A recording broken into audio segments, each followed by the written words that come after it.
All right, welcome everyone. It's 12 o'clock already. Time. So, Madam Tessie, I think we can go live now. Thank you very much, ma'am.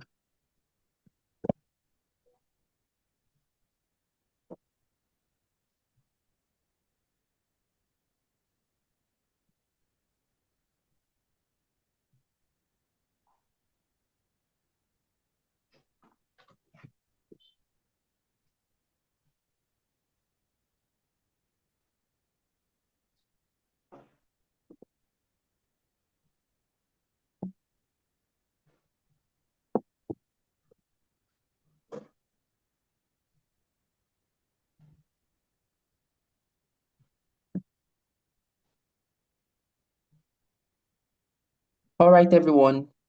Good afternoon and welcome to yet another Energy Symposium from the desk of the YPs of SP Worry section. Yeah, we do this every year and it's always a wonderful time. It's always a wonderful time because we're bringing in a lot of business speakers, innovation, and most importantly, adding value to our communities. Please confirm you can hear me.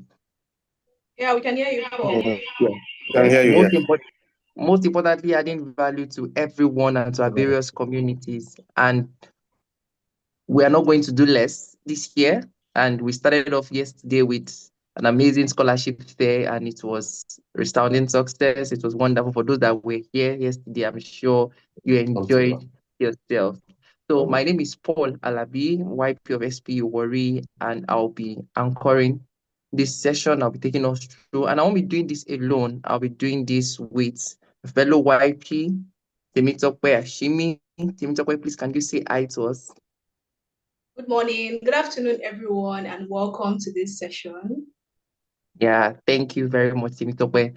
So for those that were around yesterday during the scholarship fair, if you think you've seen it all, you've not seen anything because today is going to be another great session. So Temitope, can you just take us through, can you just give us a sneak peek, can you just give us a preamble of what the audience is saying, what we have in store for the audience today? Yeah. All right, so thank you so much, Paul. So today's session, we are featuring amazing and highly seasoned professionals. And, we're talking about energy. And energy, the discussion of energy goes beyond the classroom. And we'll be looking at emerging technologies, we'll be looking at the latest trends, and we'll be looking at the solutions to actually ensure the future of energy. And, I'm going to quickly run through today's agenda.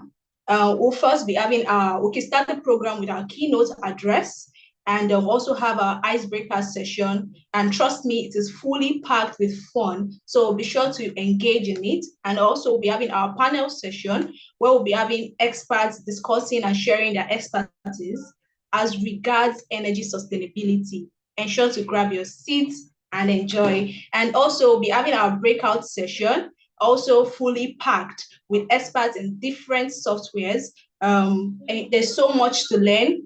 Sit tight and also be going through our quiz session. You'll be having the opportunity to win exciting prizes. So ensure you participate in this, and also we'll run through our announcements and our vote of thanks. So thank you so much.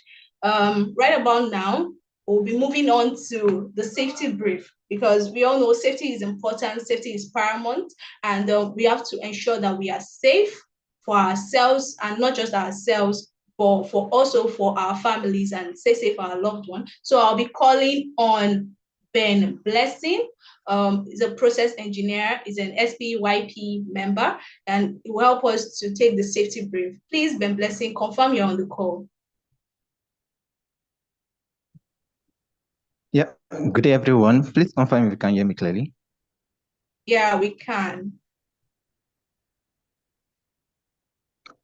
Okay, all right. Thank you very much. Good day, everyone. It's a distinguished honor to be in you guys' midst, and I'll be taking today's safety brief. We are very much aware that we're in a virtual environment, and they say noise affects and brings distraction. So in the scenario whereby we want to curb noises, please, if you're not speaking, we kindly request that you mute your mic. And if you have any questions to ask, or you have any comments to make, you can make use of the chat button. And in the time of the question and answer section, you can also use the hand icon to raise up your hand and you'll be called upon to ask the questions. And please make sure you're aware of your environments. If you're making use of a earpiece or making use of an AirPod, making use of any headsets, make sure that the volume is not so high that you can't know what is happening at your environment. And when you're sitting, please make sure you sit on a good straight position. Do not bend. Don't allow yourself to be bending. Sit straight and everything. And also when you are sitting, maybe for like 45 minutes or 30 minutes, you can also just take a time to stretch your leg a little bit so you allow your blood to flow very well in you. And today we are dealing with sustainable energy, which is part of our team. And you agree with me that cybersecurity is sustainable safety. So whatever you are dealing with, make sure you use strong passwords for your virtual spaces, your online platforms and everything. And beware of phishing links. Do not just click any link that just being sent to your WhatsApp chats or even group chats and other stuff. Make sure you know the links you're clicking on and make sure they are verified. Yeah, and I'd like to end with this. We have something normally say in engineering. Safety is the bedrock of engineering. And whatever you're doing, make sure you're safety conscious. Put safety first. Whatever space of life you are in, make sure you put safety first. Thank you very much. I'm in my humble self. Been blessing. See we meet again. Enjoy the rest of the program. Over to you guys, moderators. All right. Thank you very much, Blessing, for that concise safety moment. Thank you for reminding us of the importance of safety and the fact that we have to be safety conscious wherever we are. So moving on, we'll quickly recognize some dignitaries we have on call. Please, can I move to the next slide? So we'll be recognizing some dignitaries we have on call today because, like I said, the event is power packed, it's energy packed. Yes. So we have some important people, we have some industry faces, industry names on call today to just be part of it, share their insight, and also impact value. So we have the likes of Dr. Vincent Agilo, like he had been on call since. So can you just quickly say hi to us again? I know you've done that already. Hi, good afternoon, everyone. It's nice to be here. I look forward to a nice time together. Bye. All right. Thank you very much, sir. We also have the likes of Olawale Jenkins. Sir, you're on call already. Can you say hello to us? Hi, everyone. Good afternoon from this side of the globe. Happy to be here and waiting to have a very good time with everyone. Thanks. Yeah, thank you, sir. Don't worry, we're gonna be reading out your profile, so I don't want to spill the bean yet. So just keep the anticipation coming. Then we also have Sir Francis Walche, the incoming council chair, is on call already. Thank you. It's an honor to be here. Good afternoon, everyone. And yes, good afternoon, looking forward to a nice time. Yeah, thank you, sir. Also, Mr. Samuel Arubi, one of the workshop speakers. Can you say hello to us, sir? Yeah, good afternoon, everybody. Can you hear me clearly? Yes, we can hear you, sir. Okay, good morning. SP. Energy. Yeah, greetings, everybody. Yeah, thank you, sir. It's nice having you too. We also have on call Mr. Ire Yala, one of the panelists. Good morning. It's my pleasure to be here as usual. All right, thank you very much, sir. It's nice having you here. Also have Ajivin Group. Also have Ajivin Group on call.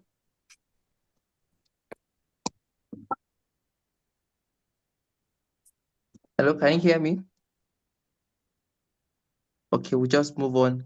Then, like I said earlier, we have our section chair on call also, Mr. Tammy Piambo. Hello, can you say hello to us, sir?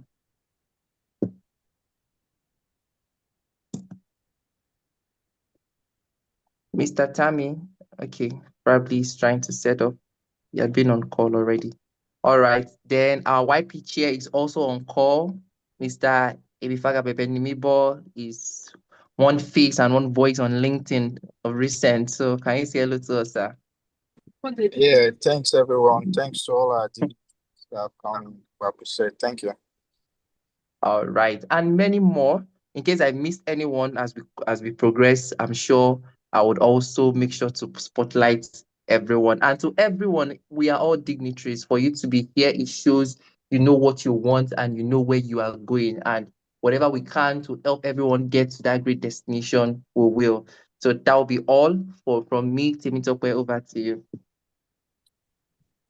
All right, thank you so much, Paul, and thank you all for our dignitaries for joining in. So right about now, we'll be kickstarting the program fully with a welcome address from our very own section chair, Engineer Tammy Biambo. Sir, please confirm you're on the call. Hello, confirm you can hear me. Yes, I can. Okay. Thanks to our MCs, Paul and Sophia, for a very good work done. I wish to use this opportunity to welcome all our distinguished speakers. Today we're expecting the SPI president, our incoming vice council chair, which is our concurrent vice council chair, Francis Moche, LA, we're expecting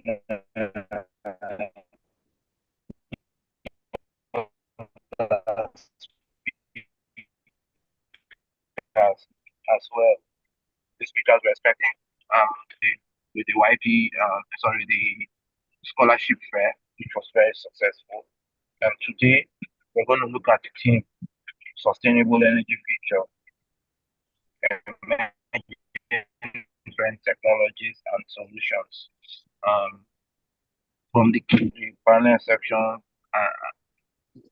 I'm expecting a very, very insightful sections. There's quite a lot to learn as well.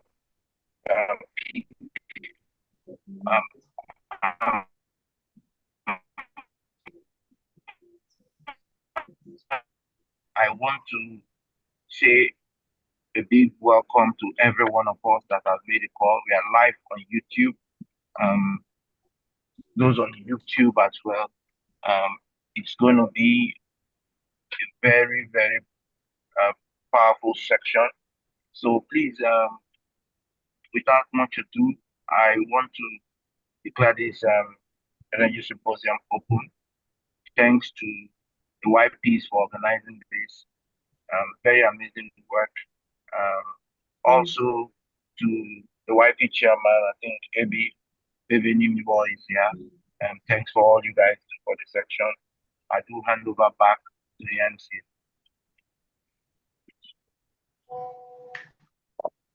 All right, thank you very much, sir, for that warm welcome, and we are glad to be doing this. Thank you for giving us room to be a part of something great and room to also contribute our own quota to development of the society and even grow professionally. We are very grateful.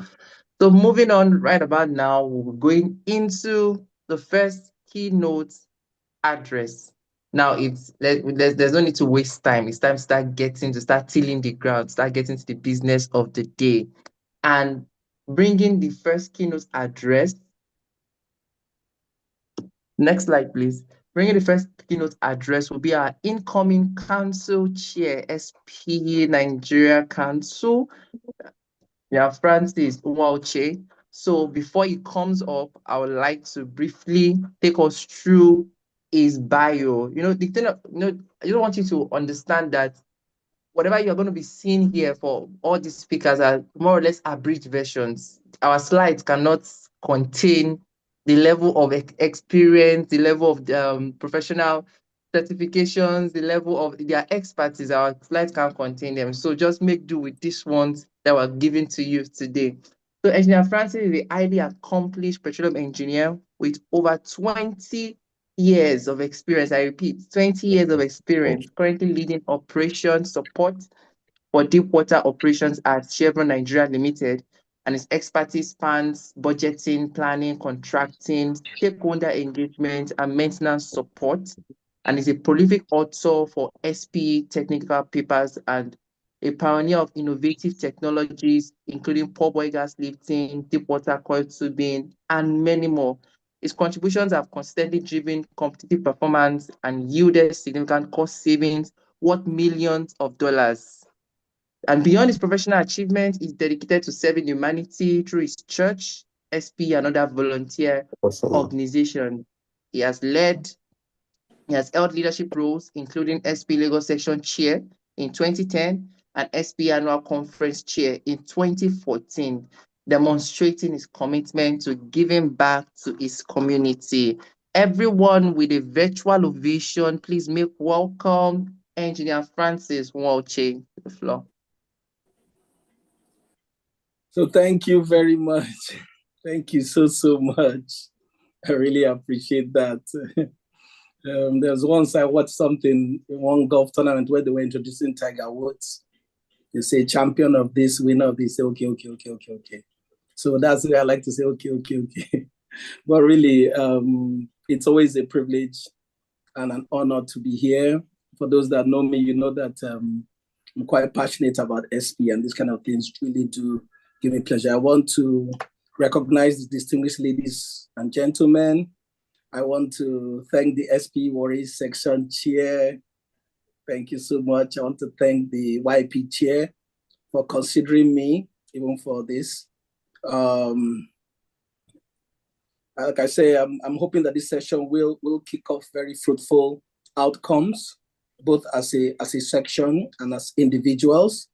And I hope that you'll take something home that you will apply. They say some people are teachers, some are preachers.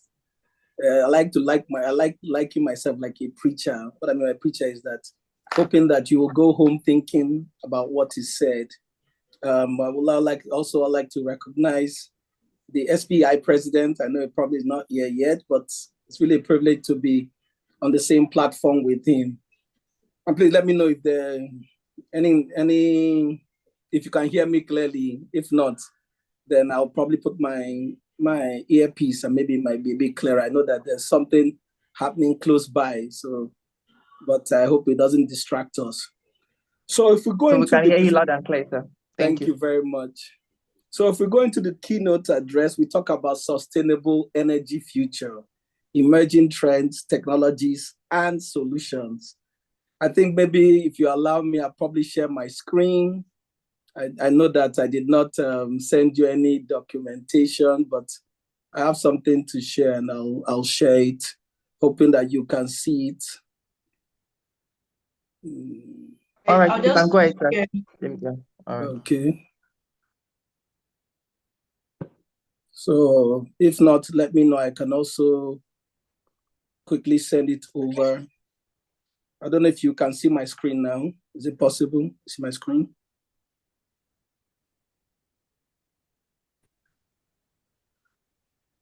Yes, we can see your screen. Okay. Okay, great. That's fine. So basically, we're talking about sustainable energy. We pretty much know what it is. Emerging trends and technology solutions. And I'll kind of mix it up because my time is short. I'll first start with fossil fuels. So what are the projections, the trends for that? So it's going to remain substantial. That's the first column on your left. Now there's a belief that there'll be a slight decline in the share of the energy mix. And it makes sense. I live in Lekki, for instance, and pretty much a lot of people are going to solar energy. In short, I know one or two estates, residential estates, where they don't use generators anymore. One of them had a litigation against the owners of the estate, and they stopped supplying them power. So everybody in the estate has moved over to solar. So there's that likelihood. According to the IEA, fossil fuel supply is expected to decline from 511 exajoules in 2022, that's how it looks at, to 362 in 2030. So that's a thought process.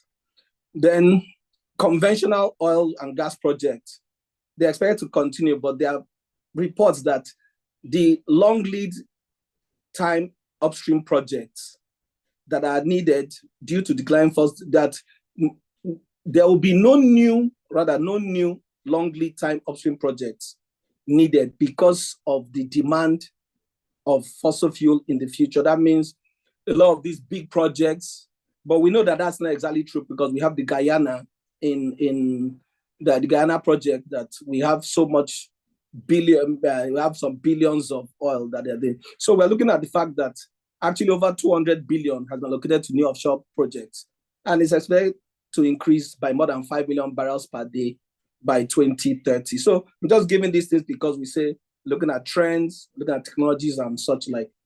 In terms of key technologies that I want you to take into consideration are the carbon capture and storage.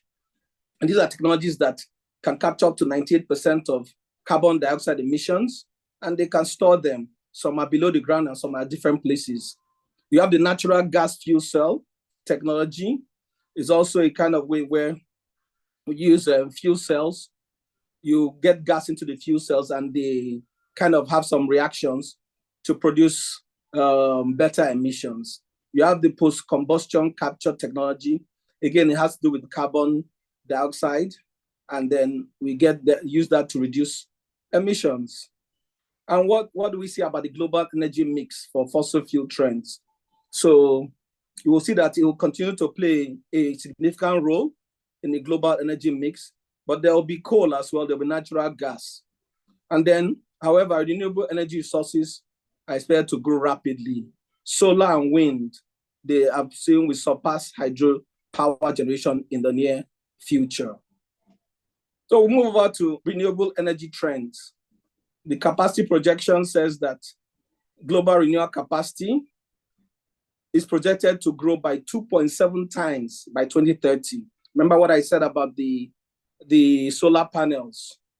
Then solar PV and wind generation will surpass hydropower generation for the first time in 2024. That was a projection, which is now. And then renewables-based electricity generation overtaking coal-fired power generation. In short, recently, a few months ago, I was in London and I met a friend of mine I normally see, and he has a BMW, electric BMW. I think it's a 1X or a 3X, something like that, X3 or X1, an SUV. And he says he's not gone to a gas station or like we know it, a fuel station in the past 2 years. He's not gone to a gas. So it's something that is real. And if you look at in Nigeria, in Lagos, for instance, a few of you might have seen it, like 1 or 2 electrical cars are now running the streets. There are some small ones, I can't remember the name of them. And then we have some Teslas. So wind power generation is also set to surpass both nuclear and hydropower by the end of the decade. What are the key technologies that we should be looking out for? There's energy storage. Batteries and other storage systems will be fundamental to overcoming intermittency. Right now, it's a bit difficult to sustain the renewables, but the idea of how batteries and storage systems are done will be able to solve those problems. Solutions like solid state and flow batteries really comes to a place where you're trying to get solids that no more use liquid, but have a solid material that can store power. We have AI and digitalization, and the whole idea of AI, of course, like I'm sure many of you know, is that it kind of looks at trends, and based on the trends, it kind of optimizes and predicts. And it's going to be something very critical. And probably I'll talk about that a bit later. You have green hydrogen. Of course, hydrogen is one of the other green energies that are key. And then you have smart grids with advanced sensors, AI algorithms, real-time data analytics. So what they do is they optimize. The whole idea of optimization, let me maybe bring it up front, is what you have is you have a technology or a digital system that can track every single data or detail about what you're doing. And based on the fact that it has data, especially for us that are in the technology space, we know it very well. Data is everything. With data, you can optimize, you can calculate. If I say, for instance, in my house, how do I use my lights? Do I use the lights upstairs this way? Do I use the lights downstairs this way? What time do I put on my outside lights? You have some people that here have solar panels and everything that it kicks in so that you have we know that the sun goes down around 7 p.m. in Nigeria. Around 7 p.m. on the dot, it kicks in. A day that I would travel, for instance, I would put on my external lights before I travel if I don't have automation, advanced sensors, advanced systems. But if I had that solar power that's connected in advanced systems, what happens? The thing kicks in by itself by 7 p.m. And we have things like Apple homes and all that. And some of the innovations and trends that you need to know about, they are floating solar farms. So because there are issues with land spaces to put plenty of solar panels, like I think I went to Morocco and I saw a huge expanse of the desert used for solar panels. In some of the areas like Lagos, for instance, you don't have that opportunity. In UK, you don't have that opportunity. So there are floating solar farms and panels. I would think the bifacial panels, which is that you have the power being transmitted from both sides of the solar panels, is something to look for. Floating wind turbines, you see a lot of them, the wind turbines in UK, but we are talking about floating ones, just like your semi-submersible platforms, where you have it being tagged to the seabed surface, but it's floating at the surface. You blockchain and automation. So blockchain technology will optimize energy systems. So somebody says that they will have the blockchain technology so that people that have excess power in the future can be able to sell their excess power to a neighbor for pricing. So that's an area of innovation. And there's the perovskite solar cells. So these are a bit different from the typical solar cells we use right now. The idea that it's meant to be more innovative, more efficient, more cost-effective. So what's the industry outlook for the next few years? Of course, renewable energies, of course, we share the energy mix. It will reach about 30% by 2024. That's a projection, which is trending that way. To meet climate goals, because of the agreements by nations, the renewable capacity needs to increase at a minimum rate of 16.4% annually until 2030. So you see, there's a huge space there. And then there's existing electrical grids that need to be adapted to efficiently integrate renewables. So we have all these big grids like Kainji Dam and rest of them. With renewables, we have to connect them and interconnect them more and those are things that we need to look at. So here I give a huge twist to my presentation. And I want to show this for a reason. And these are patents by Nigerians over the last 5 years, because I'm speaking to SP, Warri Section, YP, and these are Nigerians here. So I tried to look up what are the Nigerian patents over the last 5 years, because it's a place I'm passionate about and a place that I am hoping to push even as when I come in as the council chair. So I looked at the patents for the last 5 years and I'm only seeing 2 that I searched. And we see that this Sonox group developed a patent for an improved oil-water separation methodology.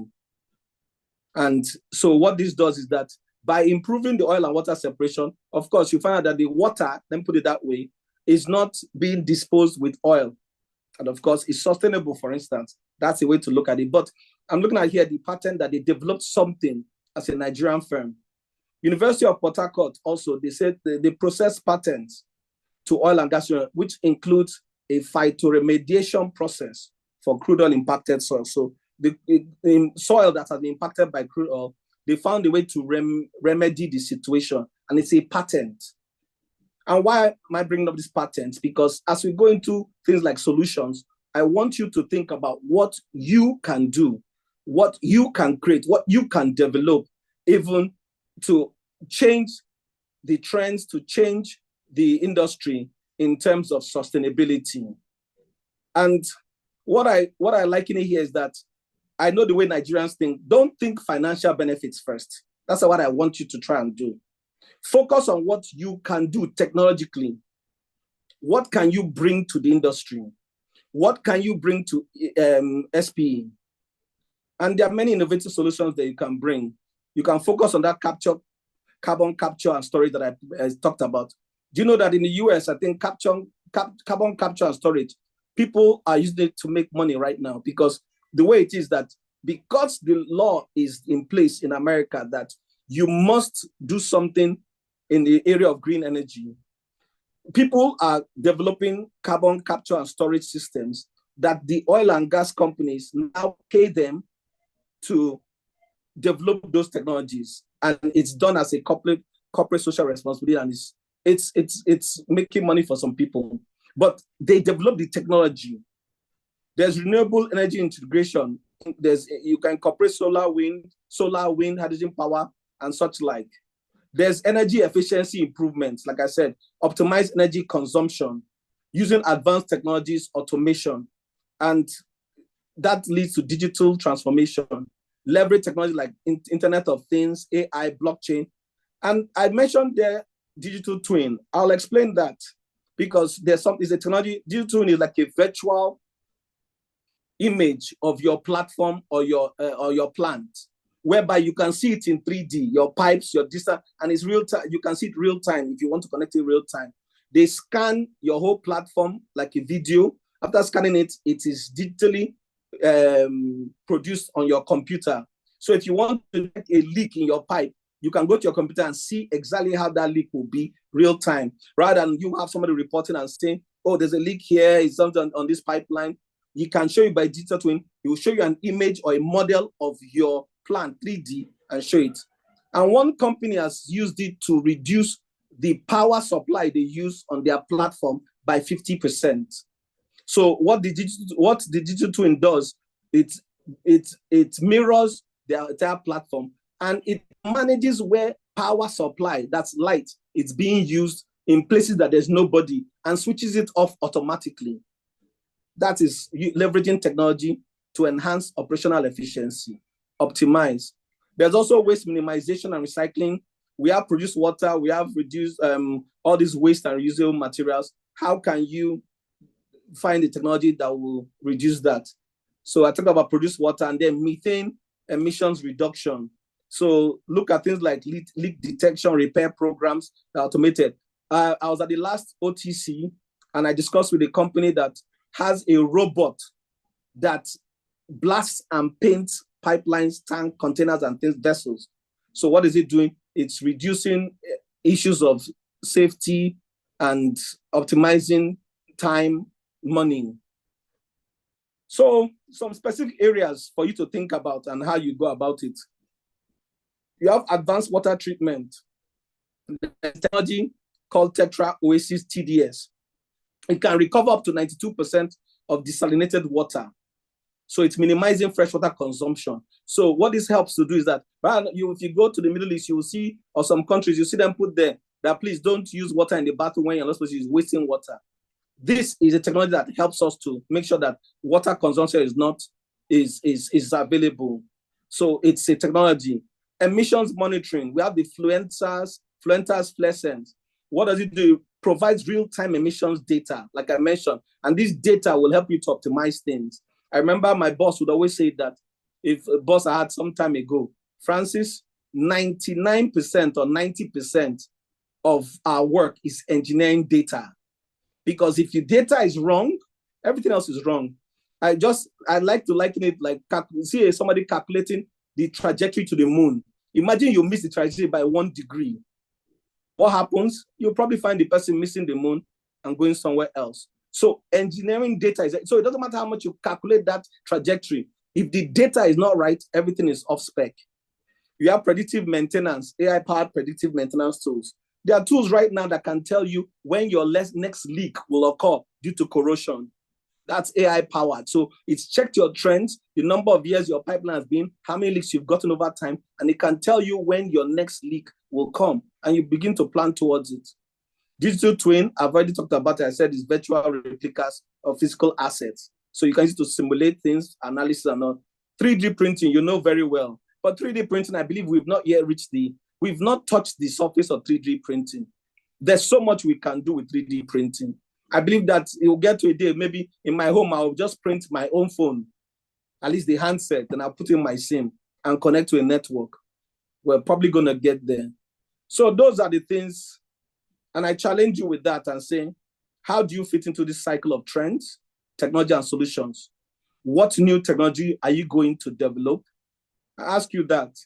So think you can combine with your friends, you can combine with other professionals and say, what are we going to create? I joined the oil industry more than 20 years ago. I had a vision, which is to reduce oil production by $1 per barrel. I've never achieved it yet. I've shown you some of the, I think during my bio, they talked about several new technologies. It saved our company millions, but I've still not reached my own goal. My own goal is to find a technology that will save the industry $1. And many people have done it. The people that created the rigs, they never used to be rigs in the old days when they were drilling in the in US when they first came Gulf of Mexico.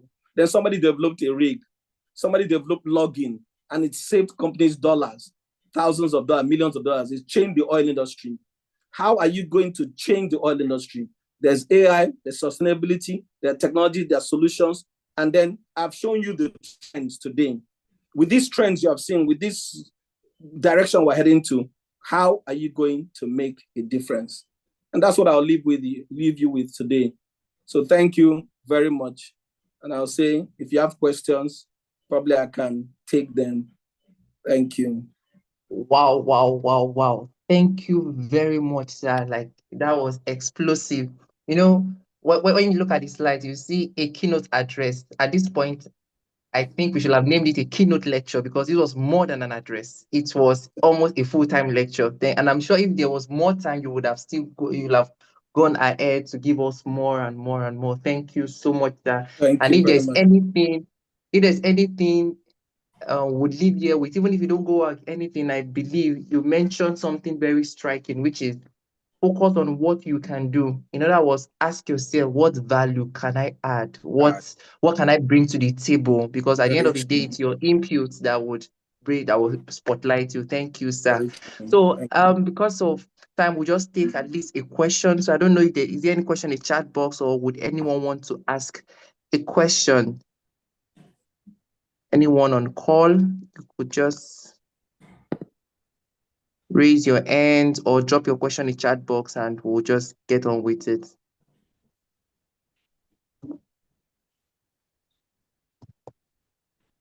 Okay, that's fine with me. Thank you very much. All right. Thank you so much, sir. We really, really appreciate and we're grateful to have you here. So before you go, because I know you're very busy, we'd like to have a photograph session with you. So Temitope, please, can you take us further?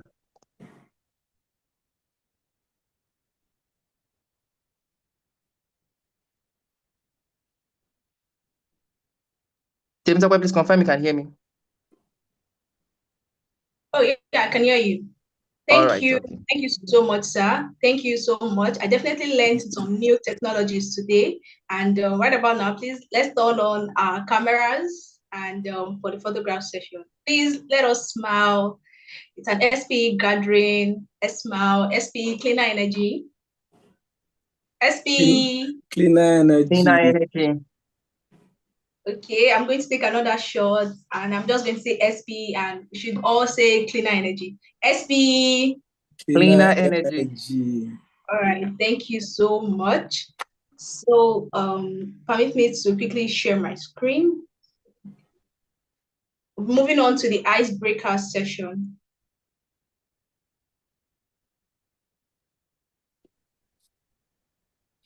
Confirm you can see my screen now.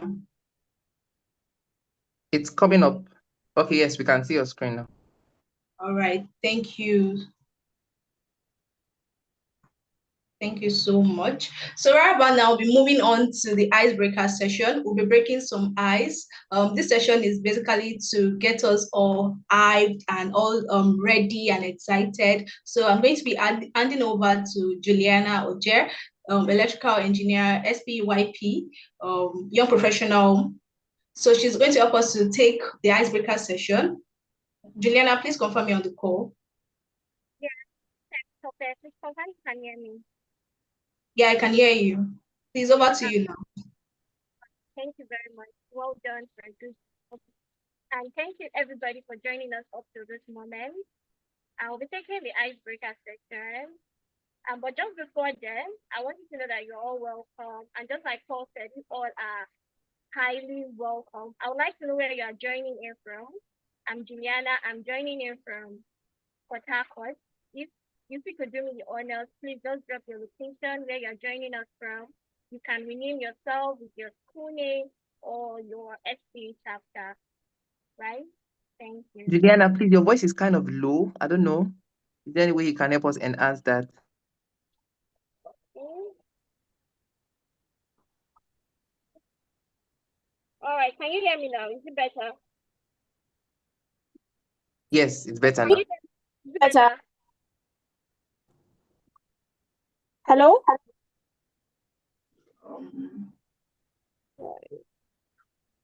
All right, can you hear me?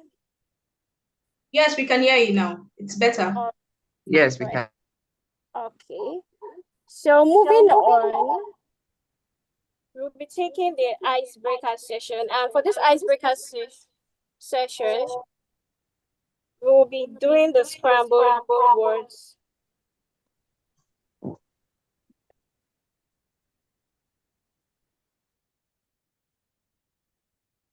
Juliana, we lost you. I don't know if it's just us or if it's just me, rather.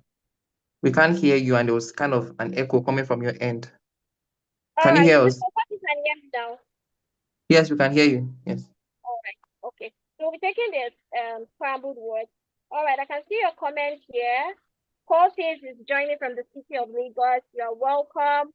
Martins is joining from Tripoli. Please, if you can rename yourself with your school, so we just get to know you more.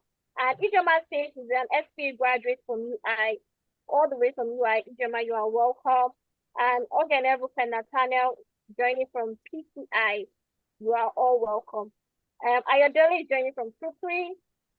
Nathaniel is joining from Warri Delta State. Thank you, everybody. All right, so let's just go into the icebreaker for today. Today we'll be doing scrambled words. So the first word we'll be having is, sorry about that.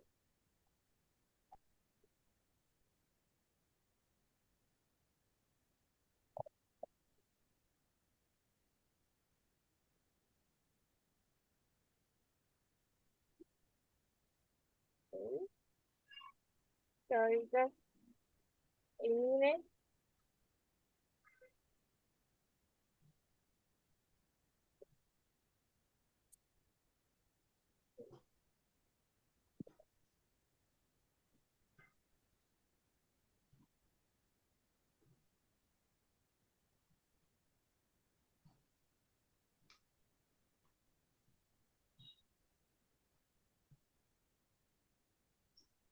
So while we are waiting on for her to get her slides on, so I'll just be reiterating some of the things we heard from Engineer Francis. So he spoke about carbon capture and storage and new technologies. Probably are looking at making a research work. So you could look into carbon capturing, and you could look into natural gas fuel cells. As well as he spoke about very extensively on digital twin, and you can look into that. And also, he also spoke about water consumption, and it's a project you could also look at.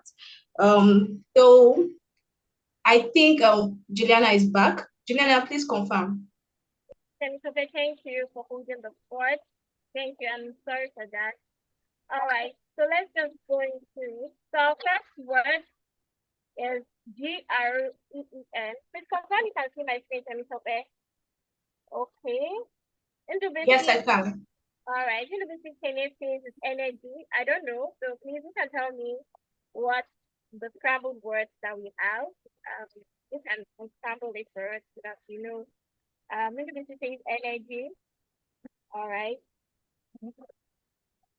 What is the people says energy? Agility says energy. Lockemia says energy. All right, let's find out. All right, answer is energy. Wow, you guys are really smart. Moving on, we have this NSTRDA. Okay, could it be tried? Okay, who could help us with this? I don't know. I'm seeing something like tried. I don't know. Okay, Ifewa Gloria says trend. Mania says trend. Trend seems to be leading. All right, let's check. Oh, trends. Correct. Correct. That's nice. Okay. Moving on. We have TUFEUR. What could it be? What could it be? What could it be? Okay, let's see who gets this. Okay, Lucky Meme sees future, Udubisi sees future, Maria Sunday sees future. I want to know if it's the future. Okay, yes, correct, future. Thank you so much. All right, moving on, we have this glimmering. Okay. Okay, please, Lucky Meme says it's emerging. Okay, please, if you're not speaking, please kindly mute. Okay, emerging, Ayodele is emerging. Emerging seems to be winning. All right, the answer is emerging. Well done, guys. Well done, guys. You guys are really, really brilliant. Okay, this next word is NOISTVLOS. What could it be? I don't know. Okay, Lucky Amelia has been popping solutions. Ibrahim Mohammed is solutions. Okay, let's see. Solutions. All right. The next one is this. It's too long. I don't know. Who could help us with this? And okay, who could help us? BLCAFEINSEA. Okay, Lucky Amia. Okay, God's will was the first this time around. It's sustainable. I ideally sustainable. Let's check it out. Okay. Yes, sustainable. Thank you. Thank you. Good job. Good job. All right. We have this LCEGOSHETION. What could it be? I don't know. I'm seeing a lot. I'm seeing something like second, what have you, you know? What could it be?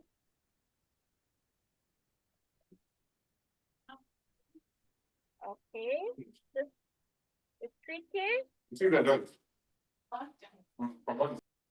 right. Technologies. What can we message technologies? This is really long. All right, let's check the answer. Yes, this is it.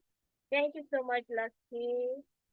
And this brings us to the end of the icebreaker section. But who can guess what we just unscrambled now? If you think you know what we just unscrambled now, you can just help us in the chat box, you know.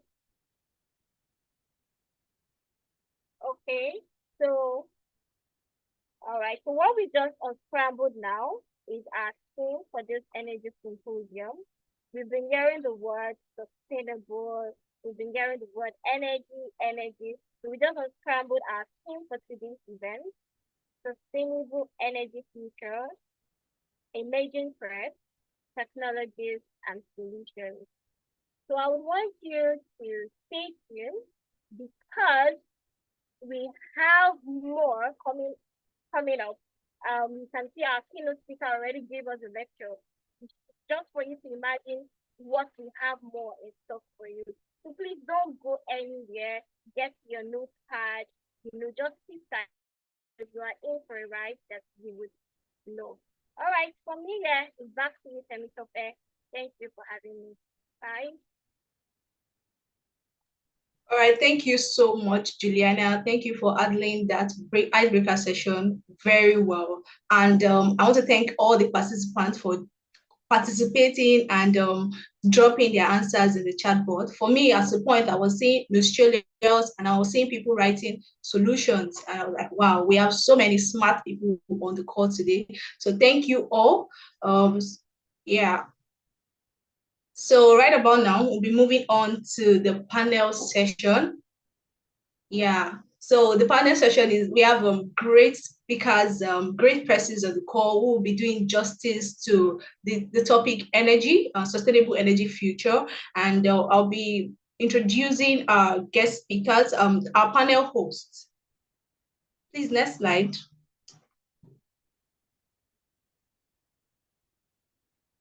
Paul, can you hear me? All right. So I'll be introducing Lucky Ememe. Ememe, petroleum engineer from Petro Decision. He will be helping us to undo and do justice to the panel session. And also we'll have Esther Wani, an environmental education officer at CMADI Nigeria. So please confirm you're on the call. Lucky, Esther. I'm Temitope. I'm on the call. Thank you and welcome. Esther, please let us say hi to us. Hello, everyone. Yes, I'm on the call. Okay, so I'll be handing over to our panel moderator. All right. Thank you so much. Good morning, everyone. I'm sure you have enjoyed the session so far. It's been an amazing one. Welcome to today's panel session, Navigating the Energy Transition. As we gather here today, the world is at a critical juncture in its energy journey.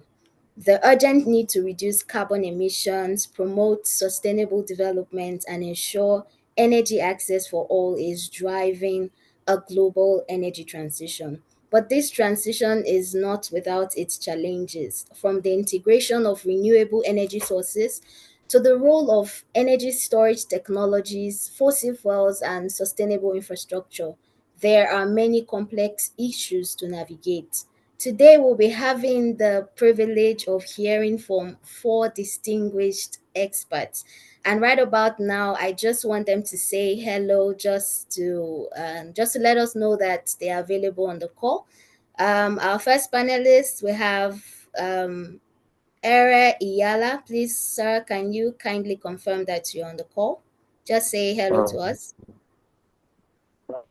Hello, good morning once again. I'm on the call. Thank you. All right, thank you. Great to have Can you you, hear me? sir. Yes, we heard you. Next, we also have Beatrice Siambola. Please, ma'am, can you say hello to us? Yeah, hi Esther. Hi everyone. Lovely to be here today. All right, it's great to meet you again. We have Olawale Jenkins Lawal. So can you kindly confirm you're on the call?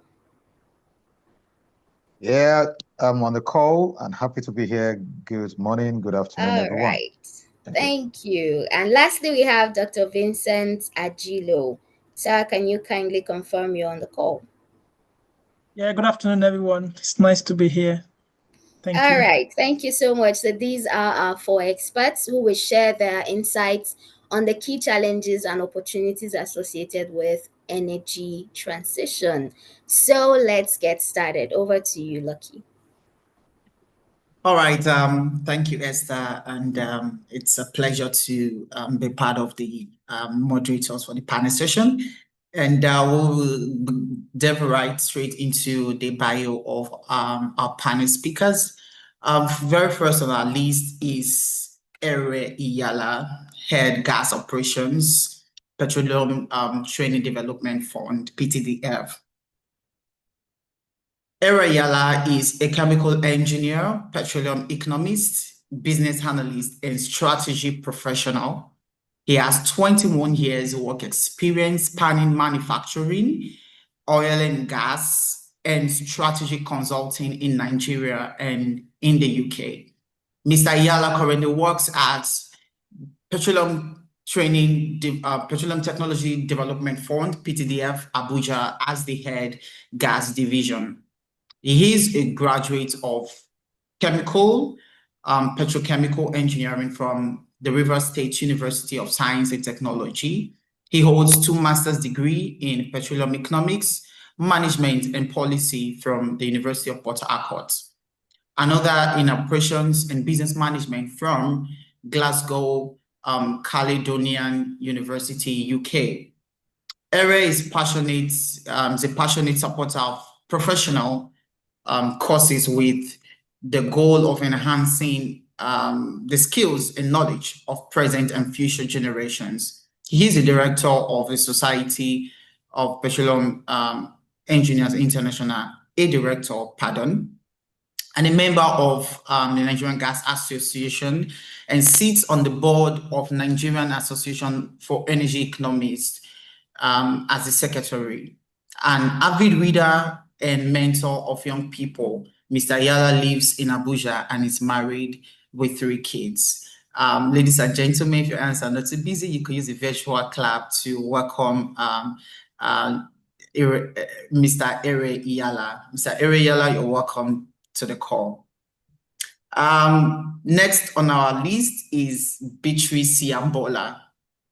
Beatrice Siambola is an economist for low carbon solutions at Shell, UK, with a foundation in chemical engineering and over 5 years of experience in frontline operations, including leading a gas plant operations team.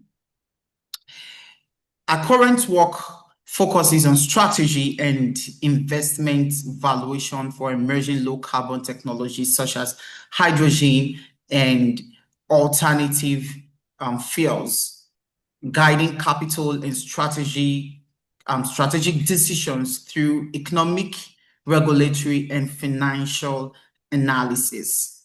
Beyond a technical role, Beatrice is a strong advocate for early career development and diversity in energy leadership.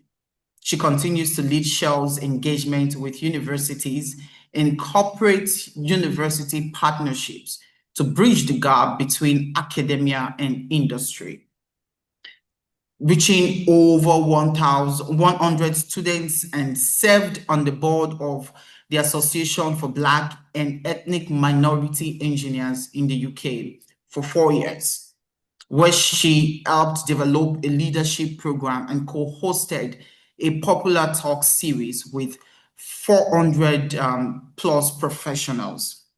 She's also the co-host of Africa's Big Switch podcast, addressing energy access and industrialization across Africa through innovation solutions. Beatrice combines technical expertise with a deep commitment to inclusive leadership and sustainable energy.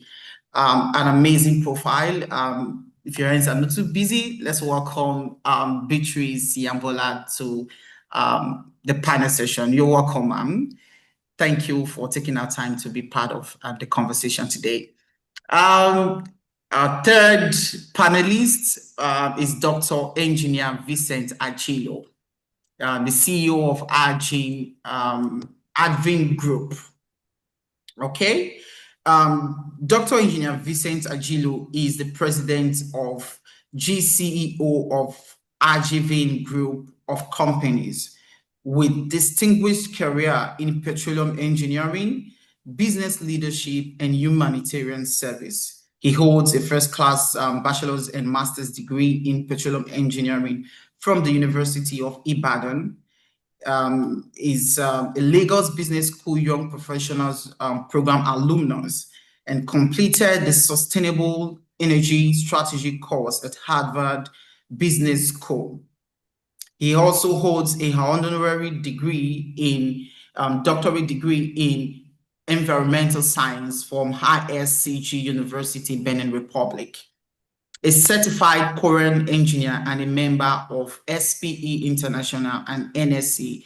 Dr. Agilo is a fellow of the Institute of Oil and Gas Research and Hydrocarbon Studies. He has presented at major global conferences, including OTC, the United States, Norway Shipping, and the IDIPEC, United Arab Emirates, as well as SPE NIS. Notably in 2012, he became the first Nigerian student to present at the ASME International Undergraduate Design Conference in Houston, showcasing a biodiesel microreactor design. Dr. Agilo has led key offshore and onshore oil and maritime projects, including crude export terminals and international ship acquisitions. He is also a recipient of the SPE Star Scholarship and Chevron Agbami Scholarship. Beyond engineering, he drives social impact through the Light Global Foundation, offering medical outreach, youth empowerment programs and support for made in Nigerian products via the NigerPodcast.com. His work reflects a commitment to innovation, safety, sustainability, and commitment to development. He has authored several academic works that spans across renewable energies and technologies. You're welcome. Please, let's give a virtual round of applause as we welcome Dr. Engineer Vincent Achilo to the panel session. You're welcome, sir. And last but not the least is Olawale Jenkins Lawal, a business advisor and EVP of EVP Upstream NNPC Limited. Olawale has actively contributed to enterprise value within the public and private sectors, where he has played a rich variety of roles across economics, engineering, and banking. In his current role, he provides business advisory to the Executive Vice President Upstream at NNPC Limited. His expertise covers economic modeling, research, and fiscal policy analysis, strategy, sustainability, and commercial value creation. He is a graduate of chemical engineering from the University of Lagos. He also holds a master's in science in petroleum economics and management from the IFP School in Paris and Audencia Nancy School of Management. He is a fellow of the Nigerian Institute of Management Consultants and a member of the Nigerian Society of Chemical Engineers. He has also led teams that developed and analyzed government policies, regulations, laws, and commercial agreements in process that requires extensive stakeholder management, dexterity in communication, impact, clarity, clarity in presenting analysis and recommendations, thereby creating, capturing, and delivering value for Nigeria. With no further ado, let's welcome Olawale Jenkins with a virtual round of applause. You're welcome, sir, and you're welcome all the panelists to this session. Beautiful profile there, and I'm sure we're going to have quite an amazing time, a fun time, time to learn and learn from expertise. And you're welcome all panelists to the call as I hand over to Esther to commence this session. Thanks. All right. Thank you so much, Lucky, for that apt reading. And we have seen the rich profiles of our panelists. So something I would encourage us young professionals to do is always to take a pen, take a book. Yes, we know that the faintest pen is better than the sharpest brain. It's okay to sometimes note points, things that you've learned, and further ideas that could help you move further in your career. So right about now, I say welcome again to our panelists. It's good to have you here to have this insightful and engaging conversation once again. So we are going to start right about now. And now I usually call this a discussion. We want to get to know, we want to hear from our experts, we want to learn. So for our participants, if you have questions, please leave them on the chat box and we'll see how we can get around those questions. So now we are talking about navigating the energy transition. So my first question goes to Dr. Vincent Achilo. Now we all know that clean energy is evolving rapidly. What emerging trends or innovation do you believe young professionals need to pay close attention to, especially those who want to stay ahead and make meaningful contributions in this space? How do you think that a young professionals need to make meaningful contribution in the energy space? And what are the things that we need to pay close attention to? Thank you, sir. We'll be waiting for your response.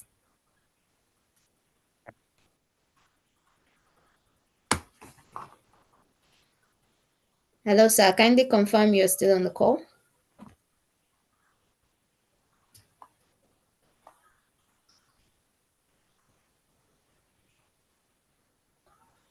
Yes, I am. So sorry. I wasn't too sure. I can see the picture of my wonderful brother.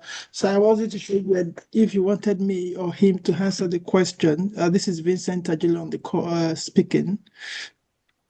Oh, okay. Sorry. That's the question for you is clean energy is evolving rapidly. What Right. emerging trends or innovations do you believe young professionals need to pay close attention to?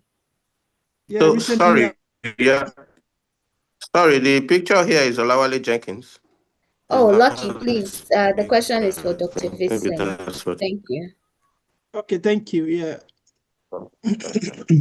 Recently, we just finished North shipping in Norway, and I was amazed with the level of technology going on with respect to nuclear powering vessels, including FPSOs, and that's the future, actually, if you ask me. Um, so my encouragement to one of the latest technology using nuclear power to power our equipments in oil and gas space, including FPSOs, FSOs. And I'm sure if that is achieved, that will probably come down to even facilities on the shore. Currently, UK is building a nuclear power system to power the energy to provide higher proportion of the energy sources for the UK energy system. So nuclear looks more like it, together with hydrogen as well. So I think our young professionals should look into increasing their knowledge, widening their scope of understanding and knowledge beyond the fossil fuels. The renewable energies have come to stay, but of course, it's going to be an hybrid energy supply system. So oil and gas is still very valid. We can't do without that, especially in Africa. So, but we need to be able to blend the knowledge of how do I put it, adapt and also implement our knowledge in the oil and gas space now into the renewable energy. The oil and gas have gone too far with the aspect of having a lot of system in place, data management, and as well as skills that helps us to explore crude, right, for oil and gas, as well as even exploitation, which is the production of this wonderful resource that we've been enjoying for the past 50 years in Africa. So I believe with these technologies, the young professionals should look into renewable energy with respect to solar. Wind energy is also coming to Africa. Namibia currently, they're improving on wind energy, trying to increase their wind farm systems. Of course, Nigeria, we know we have issues with our wind. We don't have much power with respect to wind, but we have opportunities with respect to nuclear power, hydrogen power, which is being produced from the offshore system. So I believe with that can help us as young professionals to look into this level of development in the industry vis-a-vis the current petroleum engineering is still valid. Geotechnical is also a wonderful energy source that is being exploited today, even in America. So there's quite a lot of stuff. I saw the keynote speak from Mr. Francis, Engineer Francis, which is also very nice. It gives a lot of details about various energy source options we should look into. So I want to encourage everybody to look into these other energy sources. One key skill you want to look at is data management or data analysis with respect to because everything comes back to data. Everything's come back to system in terms of how to optimize even the usage of this energy and how to also measure the energy as well. So in terms of data management, measurement systems, these are wonderful areas to look at. Thank you. All right. Thank you so much for that apt response. And just a recap to our young professionals. Nuclear power to power FPSOs. That's one technologies that's coming up. And also renewable energy has come to stay. So one thing you can do as a young professional from what our expert has just said is to increase learning, adapt and implement procedures wherever you are. One key skill that will aid your progress and your steps in your professional journey is data analysis skill. So these are things that you should look out for. Thank you so much, sir, for that apt response. Next, we'll be talking with Ma'am Beatrice. And Ma'am would like to know, the shift to sustainable energy is often described as both urgent and complex. So from your perspective, what are the most significant challenges holding us back? and what exciting opportunities should we be paying more attention to? You have the floor, ma'am, and it's great to have you once again having a conversation. Thank you. Hello. Hi, everyone. I was just trying to decide whether to turn on my video then, but I think I'll keep it off for now. Lovely to meet you, and thanks again for having me. So I think I'll start with a few points, even some from personal experience. So from my point of view, one of the key challenges with integrating or with transitioning to lower carbon solutions, so this energy transition that we speak about, is around what do we do with getting the energy and energy that we produce from the source to the final user. So oftentimes that just means a grid. We need a grid, and we need to be able to we need to have a reliable grid that is able to handle the capacity that society needs. And that's from a point of view of if we're looking at centralized energy. And we already know that within Africa, our grid position is what's the position that we need to be right now. So that's something that needs to be focused on. But also in situations where we were even able to build up a grid, and are able to sort of manage to get our produced capacity to the user. We also need to think about grid reliability and what that looks like in a world of high low carbon solutions. So when I talk about low carbon solutions, I'm thinking around things like solar, things like wind. They're not consistent. The sun will not always shine, wind won't always blow. But also there could also be situations where we're getting high generation, and therefore it could be causing us issues. So I'll give us an example of the gas plant that I used to work on. Essentially, we get power from the grid, and it powers all the equipment within the facility that needs to be run on electricity. Once in a while, we would get random blips in our power due to potential like surges in the energy system, because so I worked in Scotland, and a lot of the power was generated by wind in Scotland. I think even Scotland is close to 100% powered by wind energy. And so that would often cause blips whenever there was very sudden high wind being generated. So we would essentially have surges, which would sometimes trip our facilities and trip out some of our systems, and then we have to restart. That reduces production, reduces reliability, and can cause skepticism amongst users of low carbon power. So we not only have to think about how to get these into the system, but also how can we make the generation consistent, and how can we also manage the grid in a good way. A lot of the answers to this is around technology, which is why for me, I think it now can be converted into an opportunity in that if we take advantage of existing technology and continue to develop ours more, we need to then focus on better technology for grid management, but also how we can better optimize energy that's been generated. So I think that's one of the things, the fact that renewable energy is inconsistent, and we kind of have to manage those peaks and troughs a lot more. Whereas when you think about conventional fired power stations like coal, for example, you can easily manage, we turn on the facility and we turn off the facility. It's not the same with low carbon power. So potentially gas is somewhere in the middle of that as a transition fuel. Another big thing as well that I see is around policy and regulation. So this is something that impacts a lot of the work that I do right now. And we find that when we analyze or do economic analysis on projects, so trying to determine where should we put our money in this energy transition, we find that some of the biggest risks are around policy changes and regulation. That means today government says we're going to give everyone, I don't know, let's say 20 cents for every 20 cents for every couple of gigawatts of electricity generated, for example. Again, just a number thrown out there. But then another government comes in the next day, or the next year, and they've completely changed that. They revert that so that it's no longer 20 cents, it's now only 1 cent, because they're still trying to be nice and not completely take it out. Or something that's been supported previously wasn't anymore. So essentially what that means is, again, for developers, you want to go and put your money into projects that you know will have, that in the long term, there's some sort of level of guarantee around what you get from it and what kind of risks you can sort of expect. So for me, again, that's a big thing. So policy and regulation, that's something that needs to be focused on more. So governments need to find a way to ensure that they're looking at the long term and looking at the long-term impact of their policies and changes in policies and projects are already existing. One very last thing as well that I want to say around opportunities is I'm very passionate about diversity in the energy industry. So people from potentially like less privileged backgrounds that maybe ordinarily won't be able to go into do certain type of degrees, or won't have the right coaching, but also around gender equity as well. I think developing the new energy systems is a great opportunity for us to not make the same mistakes that we made before around gender imbalance in the energy industry. So that as we're developing these new systems, we're ensuring that we're actively making an effort to achieve gender balance within the industry.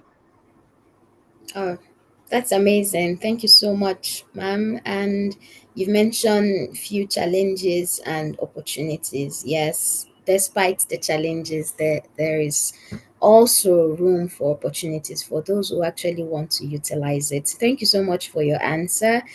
And yes, going forward, our next question will be for Olawale Jenkins. What role do you see for fossil fuels in low carbon energy future? What's the role? We would like to know the role and understand it. Thank you so much. The floor is yours, sir.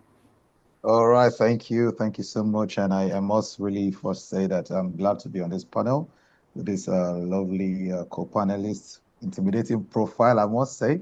And I'm excited to learn from everyone. Thanks so much. And of course, the organizers. Yeah. So let me start by just reflecting on some thoughts that crossed my mind a couple of years when I made a decision to come into this industry. So you're talking about fossil fuels and you're talking about low carbon energy in the same sentence. That's scary. So it means if I'm a member of SP, very soon maybe I'm not going to have a job. So that was the way I was thinking about it. To say, why are you trying to kill my industry? Why are you trying to waste the skills I'm trying to gather? But I have come to see that there's a lot of room for complementary contribution of fossil fuels with the low carbon energy system. Basically, and yeah, not that I have a crystal ball to say this is exactly how the future is going to look. Carbon is going to win and fossils will lose. Yeah, it's not really about that. So basically, it's trying to look at what are the drivers. And so far, what I've seen is that there are a number of key anchors, and one of them I would say is economics, starting from where Beatrice stopped. So yeah, I do have a chemical engineering background and economics background, and I've seen that there are different ways engineers think than economists think.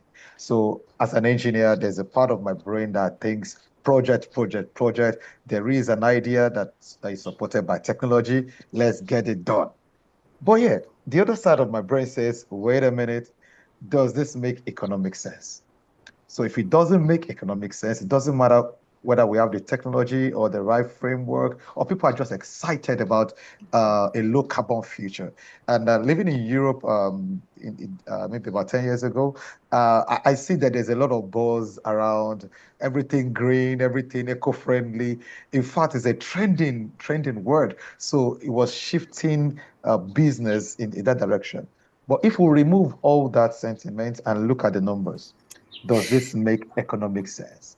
Can this project self-finance? Will it produce the right return as quickly as it should? Then we begin to reassess some of the claims we have around a very positive future around whether it's low carbon or high carbon. The second thing I need us to keep in mind as we answer this question is the role of policy. Policy, policy, policy. I'm not going to stress too much. Beatrice already talked about it. One policy can change everything. This government today, that government tomorrow, and the project is back to Lago front, as we used to say in Unilag. The next thing is technology. So do we have the right technology to backbone what we're trying to do? How quickly are we using technology to bring down cost? Yeah, we've seen a lot of improvement in unit cost for solar, for wind, and for other kinds of renewables. There's still a lot of room for improvement. Is the technology advancing at the rate where fossil fuels will be completely useless, obliterated, and taken out of the energy mix? Maybe the answer is not yes. And last but not the least is geopolitics. Geopolitics. So we've seen how quickly things can change. I don't know if you've been following a lot of stories. Many of the commitments that were made by European countries in the last few conference of parties, they are going back on them. Why? There's a lot of war in Europe. And of course, now we've got the Middle East layer. It means that energy deficient places, we need to think outside of the box. And guess what outside of the box is? The so-called dirty fossil fuels. That's outside of the box. And we have seen it happen. We saw it happen during COVID. We saw it happen during the beginning of the Ukraine-Russian war. We're going to see more of it as more political tensions spring up. So, in a nutshell, is the interplay of these four factors that will drive what the future looks like, especially for the decarbonization agenda that we are very passionately pursuing. But is there still going to be room, even when all the stars line up for a low carbon future, will still there be a room for fossil fuel? The answer is yes. And even for the foreseeable future, the answer is yes. So don't fret, young professionals in SP, you're still going to have jobs. Yeah, Yeah. but as you're doing your job, I need you to please think about opening your mind to see how you can transfer your skills to the new economy so that you Yeah. remain relevant and you're able to add value to the same energy ecosystem. Only that this time we'll do it a bit differently. Fossil fuels are still going to play a very key role as a source of reliability. Beatrice mentioned about blips when you're relying a lot on wind power. But for fossil fuels like oil, yes, I said oil, yes, you're still going to need a lot of that. And of course, gas, lower carbon intensity, you're going to need that. One, for reliability, two, for the transition that is happening in the northern hemisphere, or if you like, you call it global west. Yeah. Number two is that fossils will continue to be relevant. And my chemical engineering background lets me know that it's not only fuel that can come from crude oil. There's a lot of feedstock for industry, in pharmaceuticals, in textiles, in painting, in metallurgy. Over 6,000 different products can be obtained from crude oil. So yes, we're going to have jobs. It may not be for fuel and energy, for driving cars or for powering our plants, but you're going to have a lot of products still coming out of crude oil. So yes, this is the time to start measuring in what we can do, and there are a number of specialty products that can come from crude oil. Which will continue to be reliable. I mentioned earlier that when wars strike, where there is COVID, people will go back and open their coal plants. It happened in Germany. It will happen again. It's happening in China.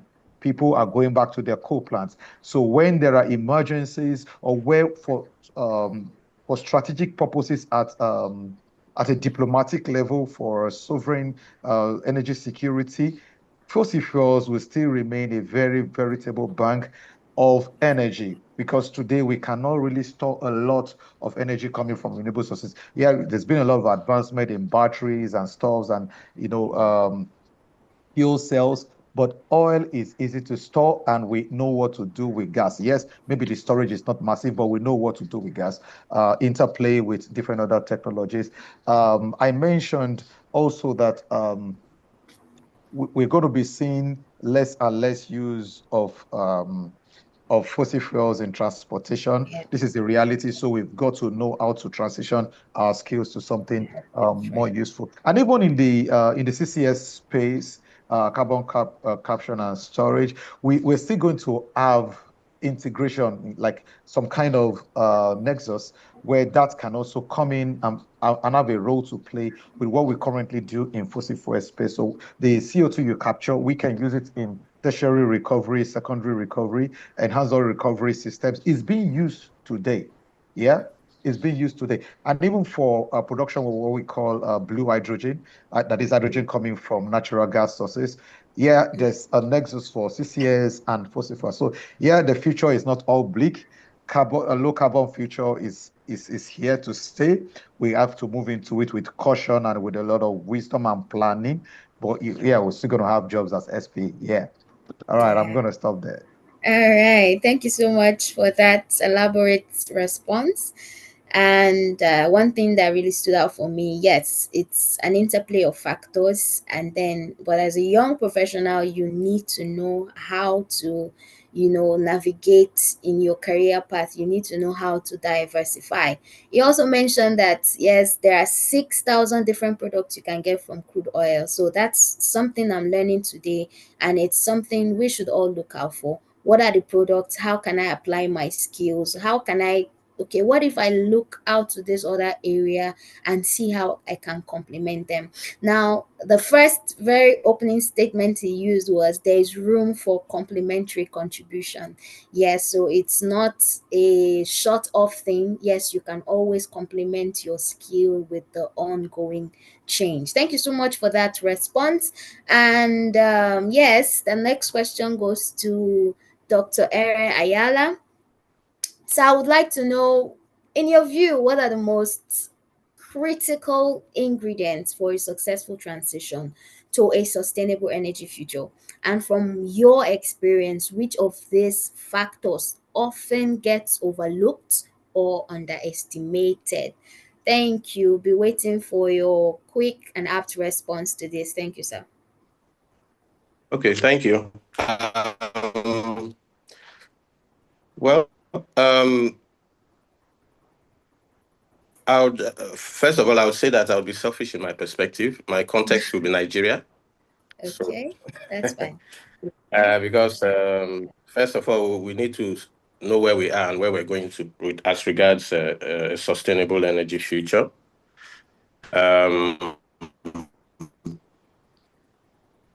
The critical factors you need to think about the systems, the energy systems we are using should be efficient.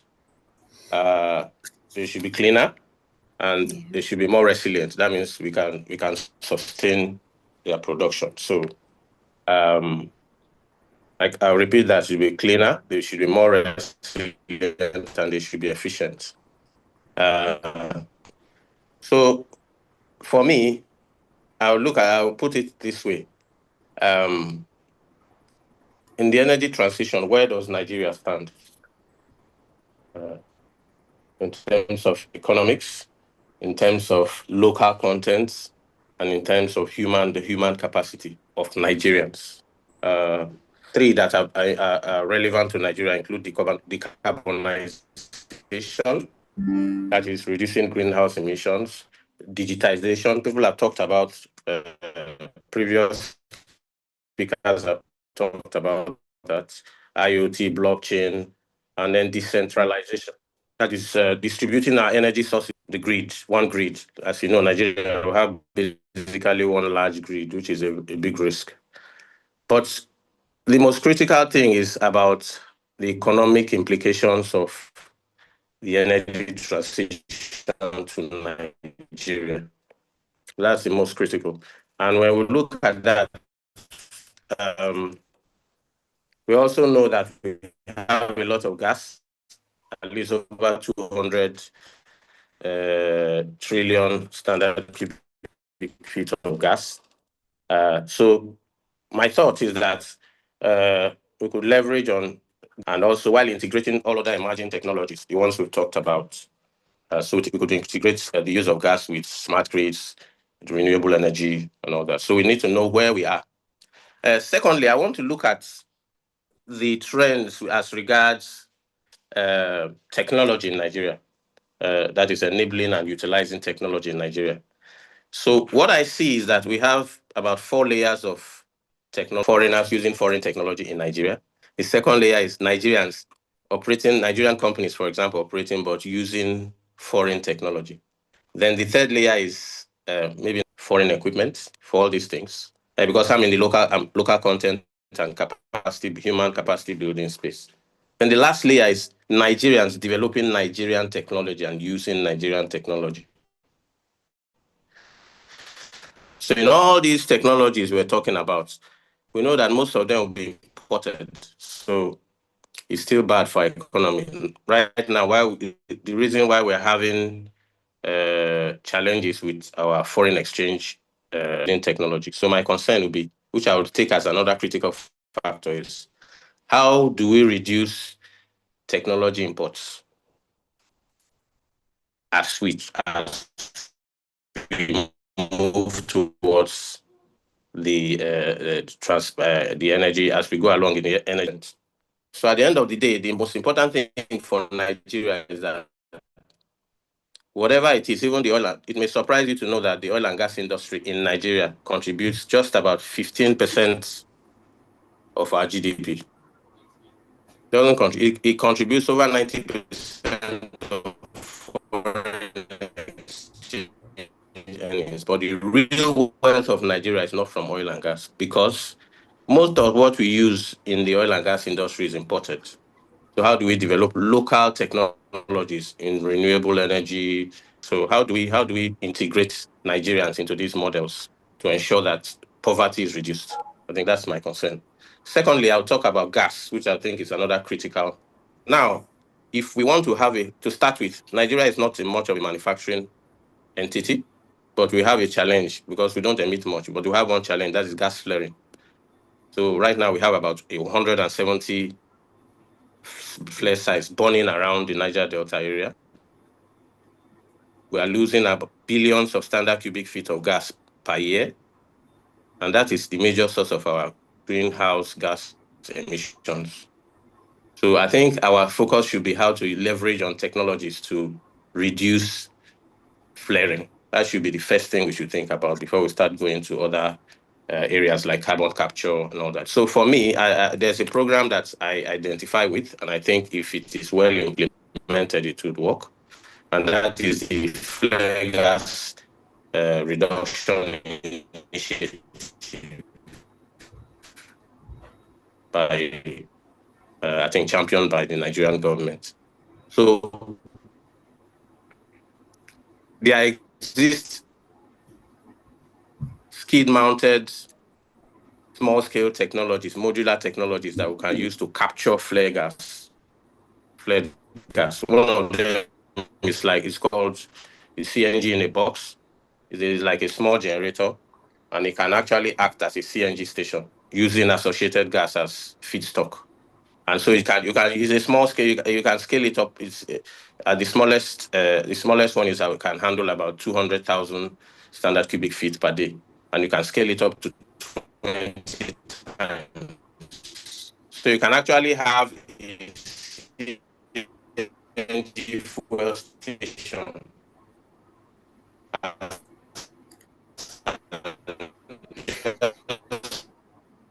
Like you have a gas LPG and LPG supply entity in filling stations. You can have skid-mounted small-scale technologies that can handle. You reduce flare gas, you empower Nigerians, and then you make these products available to everybody. So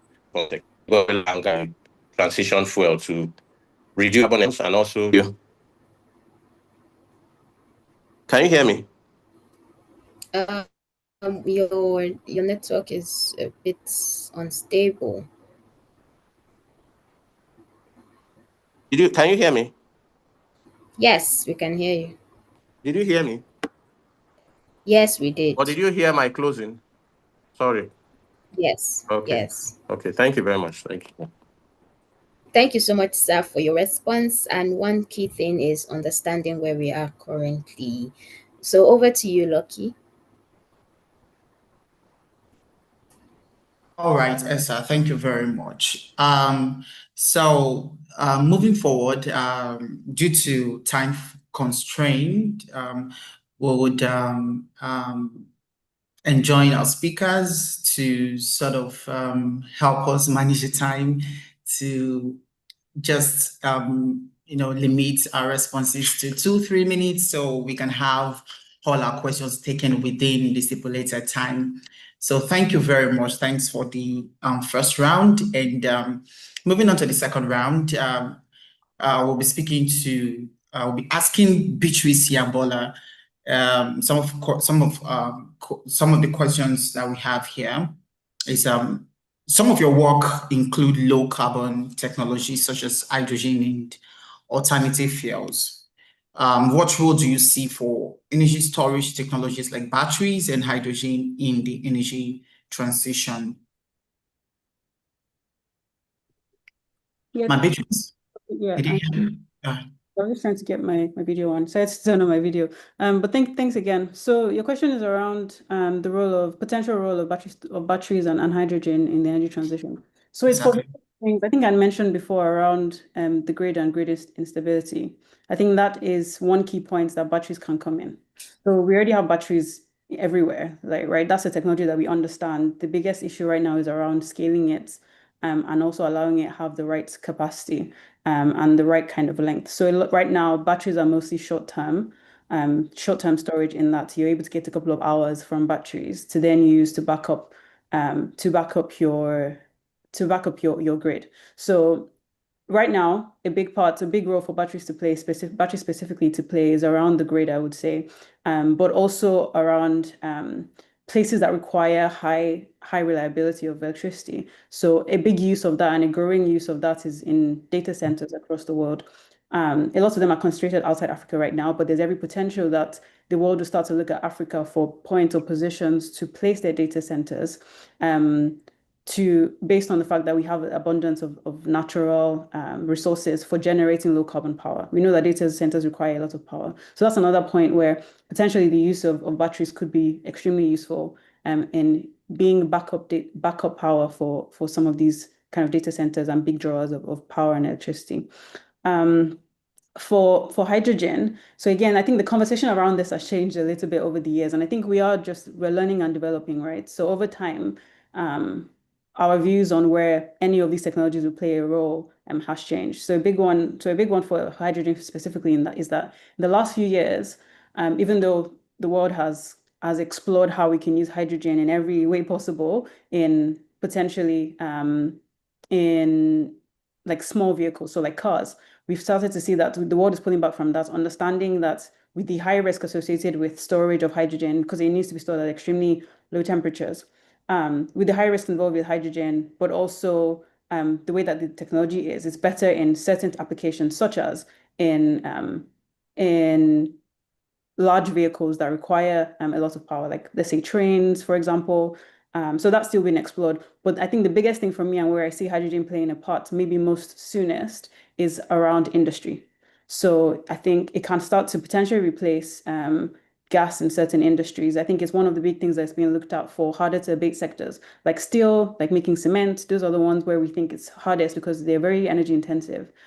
So what we're looking at, so hydrogen is being looked at as a potential, I don't want to say big silver bullet, but yeah, a potential silver bullet because of its high energy, because of the high energy that it holds compared to other sources. And we're looking at potentially co-locating it because, again, we have challenges with hydrogen and transportation of hydrogen. So we're looking at potentially producing hydrogen close to large industries that are big emitters of carbon right now and the hardest to abate. Well, thank you very much for the response, Beatrice. I'm quite very interested in the aspects where you mentioned upscaling. I think that is where that's the focus the world is at the moment. So looking at upscaling battery capacity, also upscaling hydrogen use. I think if we can upscale these two sort of technologies to the level where, you know, in industries it can be applied judiciously, I think we would have been able to sort of adopt these technologies as we are looking forward to adopting them. So thank you very much, Beatrice, for that response. So very quickly, we'll move over to the next panelist, Dr. Vincent Achillo. We know you have global experience in renewable energies, in the renewable energy space, and with some of your outstanding publications in renewable fuels, such as biofuel, quite a number of them. In your view, what role can alternative energy sources play in reducing our reliance on hydrocarbon? All right, thank you so much, Lucky. I think just like other speakers have mentioned, in areas of transportation, I think fossil fuel might probably come down in terms of usage, transportation, and of course, energy to power industries. That will also help us to reduce our emission to the ozone layer. Like this Africa, we emit lower than other part of the world, but the reality is that we don't want to continue to emit any form of greenhouse gas, right? So alternative energy sources will help to reduce reliance on areas of transportation, in areas of energy, engine powering. Like I mentioned in my earlier discussion, that now the marine industry, we're looking at using nuclear power to power vessels to ensure that the emission is reduced into the atmosphere. That will be one of the key areas. Of course, hydrocarbon, like mentioned, there's a lot of parts to hydrocarbon. Might not be renewed by, that might not be replaced by alternative energy source. But area of transportation, electricity, of course, that will also be replaced by alternative sources. That we already have that happening. The solar panels, the solar power, the wind power, hydrogen power as well will be something of use. Gas is already doing that anyway. Of course, that's the part of hydrocarbon, but to a large extent. So that's what I think will replace energy sources. That will be the alternative role that alternative energies can play, give and take compared to hydrocarbon in the industry. Thank you. All right, thank you very much, Dr. Vincent. That was apt and straight to the point. Thank you for your response. Next, we'll be speaking to Iyala. Pardon, that's supposed to be Iyala. Sal, we know that one of the PTDFs focus, I mean, you're with the PTDF. One of the focus of the organization is developing local talents, especially young professionals. In your experience, what roles can we as young professionals play to ensure energy sustainability? Quickly, I'll say that first you have to understand the critical areas that affect your country and see how you can leverage on your skills and knowledge to play in those areas. That's, for example, gas is a critical area for us. So as gas is it now in Nigeria. So young professionals should focus on leveraging on the gas revolution for Nigeria. I think gas is the most important. So I think we should focus on that. Yeah, so gas for me. And to be frank, it's going to be difficult. The energy transition is going to be a tortuous process because to start with, transitioning is expensive because the components that you need to use for solar panels and others need to come from somewhere. So we need to transition with. We need to understand the wave of transition and follow it. For me, I'm just all for gas in Nigeria, in the Nigerian context, because gas is what will give us leverage. Yeah. Thank you. All right. So for Mr. Iyala, his focus is on gas. And then when we take a look at the critical area in the country, yes, of course, gas is really at the the front burner. And we look at a lot of applications of gas, domestic, industrial, and all of that. I think we've not gotten to this point yet in terms of utilization of gas in the country. So I'm quite also with Mr. Iyala on this. So he said we should focus on gas. So as younger professionals, I think one of the areas we can also look into is gas, as we see gas is part of the renewable energy going forward. So thank you very much, Mr. Iyala, for that apt response and brief response. Lastly, we will be speaking to Olawale Jenkins. Olawale, you have a rich experience in working closely with top management team of Africa's largest energy company, especially in your current role in business advisory to the Executive Vice President of Upstream at NNPC. In your experience, how can we leverage partnerships to accelerate the development and deployment of new energy technologies? Thank you very much. The key word is partnership. Legislation alone will not do it. Government needs to speak with business people, We all need to speak with researchers in the academia. We also need to listen to the climate activists. They've got a point, so we can come up with something that works for everyone.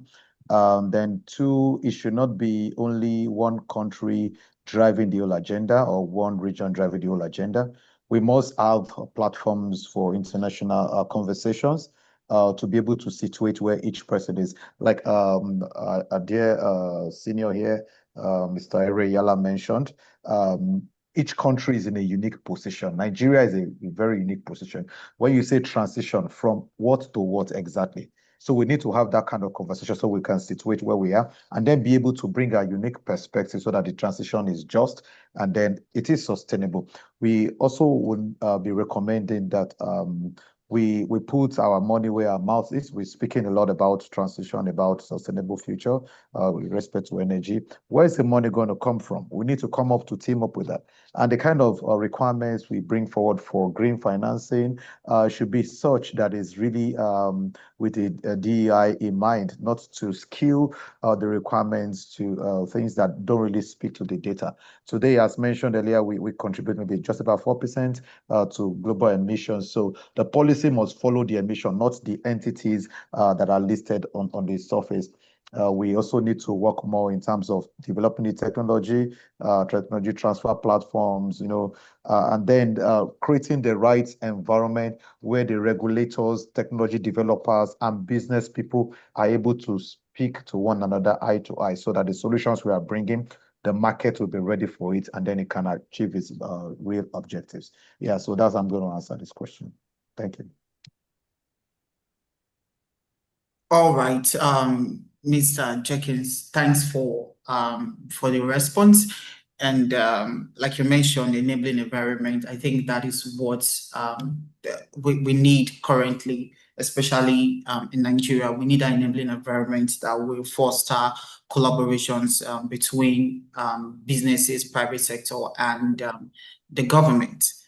So thank you so much for bringing that to the fore. At this juncture, I'll hand over to Esther to take on the next line of questions. Esther? All right. It's been an engaging conversation so far, and trust me, I've learned a lot. I'm here with my book and my pen because definitely I must take home something from this. And I believe that every other person on this call, especially our young professionals, I hope you are maximizing the opportunity. Please always leave your questions on the chat box, and maybe after the session, you'll be given a minute or two to ask your question if you want to. All right, so our next question goes to Beatrice Yambola. Lucky, could you help with the slide, please? All right, so I've really liked your apt response so far. So please, we could always keep up with that. Thank you. So what are some effective strategies for promoting sustainable energy adoption in developing countries? And how can a young professional contribute to accelerating global transition to renewable energy sources? And now I'm asking this question because we want to be able to create change from where we are. So how can we contribute to global energy transition? And what are some effective strategies for promoting sustainable energy adoption in developing countries? Thank you, ma'am. Thanks, Esther. So I think the first thing I'll say is you can't give out what you don't have. And I say that to kind of reflect on kind of what I've done so far and what I've been able to give back out. It has been due to how I've developed myself. So I think the very first thing I'll say is ensure that whatever situation you find yourself, whether you're working, still looking for a job, or you're finishing university, just make sure you continue to stay curious, continue to stay adaptable so that you can actually have the skills and the experiences and knowledge to then pour out into other people and to also make change. So that's the very first thing. Make sure you're upscaling and you're learning a lot. The next thing I would say is that whatever situation you then find yourself, you start to try to make a difference and try to start thinking outside the box about what you can do. So that can be you're working in a company. What can you do to help the company push forward on the agenda of energy transition? Or if they're not already thinking about it, what can you bring into it within your company? But I think what even now excites me the most is also people that go out on their own and start their own thing. I think there's a lot of opportunity. like I have already been mentioned by one of the panelists already on the call, the energy transition is going to be very challenging. That's why it used to be called the energy challenge. And now it's also called the energy trilemma of sorts. But it is going to be very difficult. So in every difficult situation, there's always an opportunity. There can always be winners, and we can be winners. So for me, I would say if you're thinking about to take the opportunity to kickstart something, there's so many examples of people around that are starting energy transition or just energy related businesses. No matter how small, they're oftentimes with these lower carbon solutions, you can also start to scale up, or you can also be looking in the gas direction. And once you start looking into it, you start to find that whatever might be the barrier for you right now, there are solutions out there that exist. Whether it's co-partners, whether it's funding, whether it's the confidence, you'll find people that are doing similar things around you. Once you start looking, when you want to start a side business, say you want to start doing makeup, when you start doing makeup, that you find that everybody around you is doing makeup. Or if you want to become a photographer, when you start doing that, you find everyone around you is a photographer. Because once you start looking, you start to see those opportunities to learn. So I'll say that's another thing. Take a risk if you can. And you can even start things while you're doing your main job. People talk about 5 to 9s from 9 to 5s. I'm very passionate about that. But yeah, I think that's the next thing. The other thing I'll say is you can use your voice. So again, whatever space you find yourself in, just try and see how you can advocate for the change that you want to see for this adoption of lower carbon solutions. A big part of energy transition is also kind of habits and how we consume energy. But we also know that transition in Africa is actually primarily focused around access. We're trying to enable people to get to that point, which is why from your own little corner of the world, you can see how you can start to bring solutions into environments where they don't currently have energy solutions. So the word is, I guess the phrase is start local, but think global. So what can you bring externally to help be used locally, but also what can be developed with people around you, people that you're finishing university with, people that you're starting jobs with. Those could be your co-founders to then make a solution for your local environment that you're in, because you're in that space, so you're the one that sees those problems the most. The other big thing is around like we're the technology generation as well. See, look at however you can to use technology to help drive the change. And something interesting that I saw recently, and I'll use this to finish, is recently someone created, or what's been created recently, some sort of open source database just online on the internet around existing low carbon solutions around, I think it's primarily focused on Nigeria right now. I can't remember its name right now, but if you're interested, you can message me or something on LinkedIn. I can find it for you. But someone's created an open source page where you can essentially see where there are like solar solutions across the country, and you can start to see maybe places that are deficient and maybe where you can make a difference.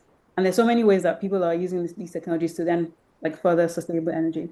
But yeah, technology is a big part of what difference we can make to driving forward the energy transition. All right, thank you so much for that response, and you have covered the questions that we ask. And something I want to reiterate there is you cannot give what you don't have. So for our young professionals, keep developing yourself.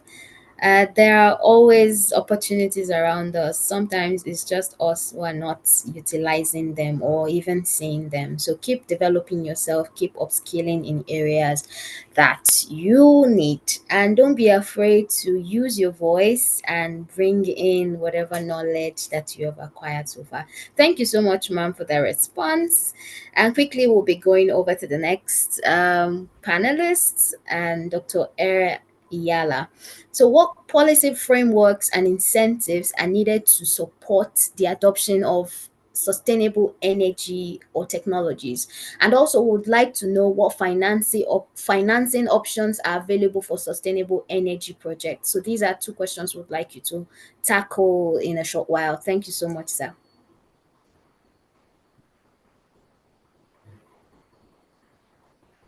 So kindly confirm you're still on the call.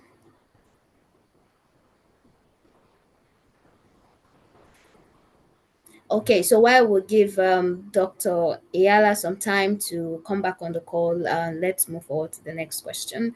And this is for Mr. Olawale Jenkins. How can government and corporations collaborate to accelerate the transition to a sustainable energy future? And we'll also like to know how sustainable energy future looks like in the next 10 to 20 years, and what are the ways and steps that we can achieve it? So firstly, how can governments and corporations collaborate to accelerate the transition to a sustainable energy future? And from your perspective, how does it look like in the next 10 to 20 years? And what would be the steps for us to achieve this? Thank you so much. Yeah, thank you. You keep giving me the prophetic questions. 10 to 20 years. Yeah. Interesting. But maybe I'll start from the first one. So you're basically looking at the synergy between governments and corporations. And I'm glad Dr. Vincent Ajilo is here. He's in the industry. We see a lot of struggle sometimes because government just has aspirations, or there's just this mantra they have been throwing around during campaigns. We're going to go to net zero by 2060. Nobody's asking exactly how are we going to do that. So the people who would drive this are the industry players. Are you taking their input? So the first place I believe we need to start is get the company, the business people into the room, speak with government. Before you craft the policy, sit down together, co-develop the policy so that it can really be relatable and then implementable. It must be based on data, data, data, data. If the data is not speaking to reality on ground, good policies will never get implemented. So that's a good place to start. Of course, government can also help in areas that are really blue ocean in nature. That is, nobody has ventured into it. Business people are usually reluctant, except you're given a lot of incentives to go into those places. Government should be ready to bite the bullet of starting the pilots. Maybe we've been talking a lot about blue hydrogen, green hydrogen. We've been talking a lot, and this is a reality because NNPC has also pioneered this. We've been talking about how we can substitute PMS with CNG. So NNPC, in collaboration with government, went ahead, started developing CNG for transportation. It's not a lot of adoption at the moment, but we are seeing traction, and this is exactly what we're saying. When government starts it, then we can invite the business people to take it to the next level by scaling. So government should be ready to start, and not just for those pilots, even in the area of innovation. There are a lot of innovation centers run by government. There are ministries that are funded. They have a budget for this. We should begin to use those platforms to kickstart research into some of those new energies and then bring industry to it when we see a line of sight to maturation. And of course, also in market development, the role of government in market development is not the business of business. And I keep saying this, government should refrain from getting into business. Just create the environment that enables people to do business, create the signals, the incentives, make those pronouncements that we encourage business owners to see a line of sight to value. If they do see that, they will come into it and then make commitments, and then we begin to really get into what is available to be able to deliver. And you asked a rider to your prophetic question, what do I see in the next 10 to 20 years, and how do we get there? Again, I go back to how I started. It depends on how those four factors I mentioned earlier are going to play. If they play in the script of the global west or the northern hemisphere, it means that we're going to be seeing a lot of movement towards a low carbon future. But whatever the case is, low carbon future is good for everybody. It's good for the planet, it's good for people, it's good for profit. So yes, we can go for it, but we have to go for it in a way that makes sense for the climate. We have to go for more of efficiency. Our colleagues on the call have mentioned the need for more efficient and responsible usage.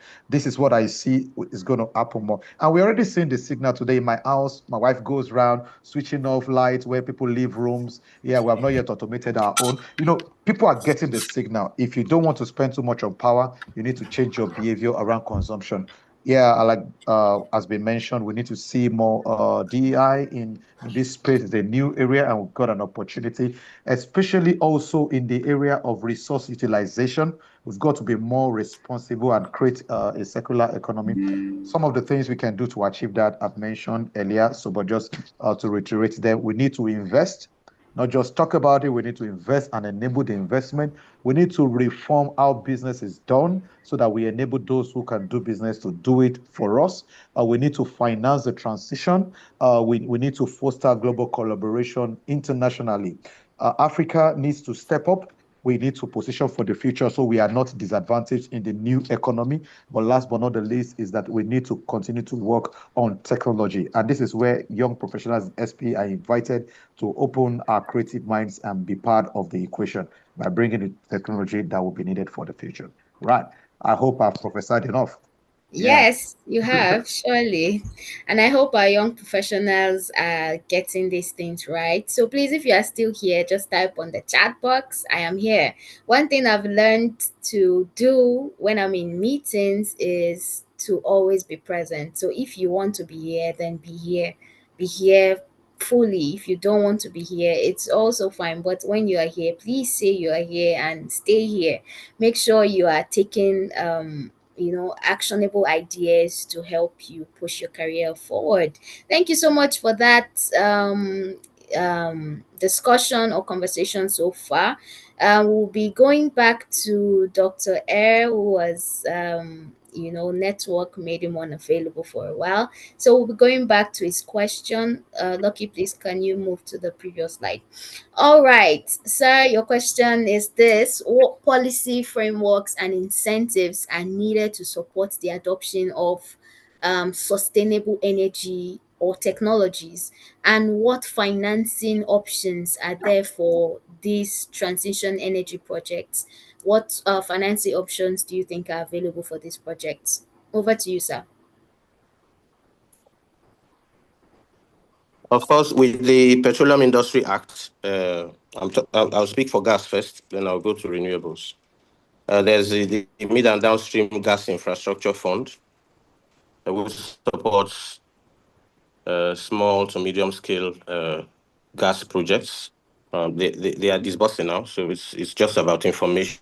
So I think that's, for me, the government's main contribution to.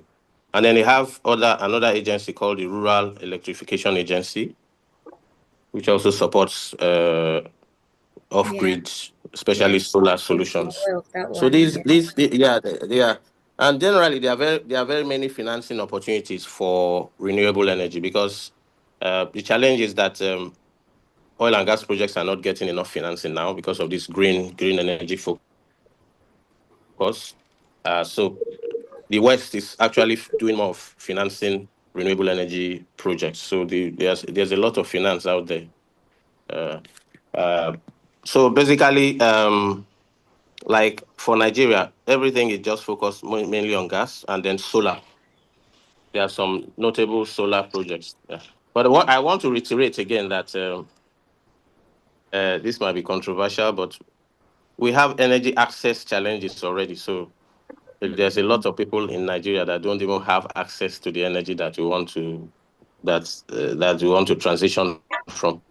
So how do we do that? So first of all, I believe that we need to have access to energy before we think of transition. That's my thoughts. So somebody mentioned the just transition philosophy, and I believe in that philosophy, that we should, as much as possible, make use of. We have abundant gas. We're even flaring it, yet we want to transit from it. So, and then we don't have access to it. So we are not, at least half of Nigeria is out of the grid.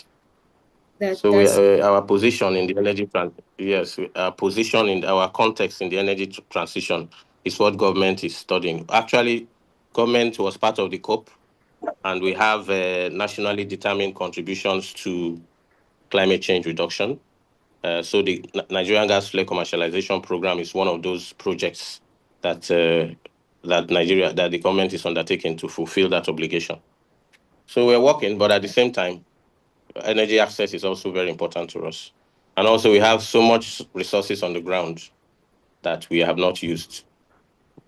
For me, in my opinion, we need to bring them out so that we are not shortchanged in the energy transition. It might interest you to know, for those that are living outside Nigeria, that coal is a major resource in the West. America, maybe 40% of American electricity generation is from coal.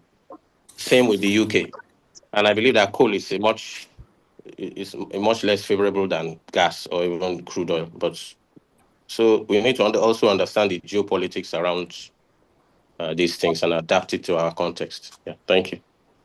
Okay, thank you so much, sir, for throwing more light on that question. And one thing for us as young professionals, something you should look up is the Just Transition project he just talked about. And also, as mentioned by Beatrice Siambola, you can also check for the open source. She mentioned something about that.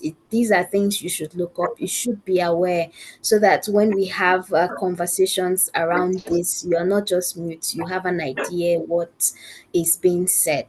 All right, so that's a point to note for our young professionals. So going forward, Dr. Vincent would like to know, what role do you see for government and policy support in enabling collaboration and innovation? Yes, we know that partnership collaborations are good, but what role do you see for government and policy support in enabling this collaboration? And also, how can sustainable energy solutions ensure energy access, which was a problem highlighted by Dr. Eyre? So how can sustainable energy solution ensure energy access for underserved communities? The floor is yours, sir, in a short while. Thank you.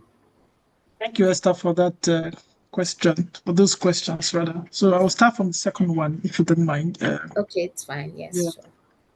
So how can you please sustainable energy access and equity? I mean, the beauty today is that some rural environment have power because of solar energy, right?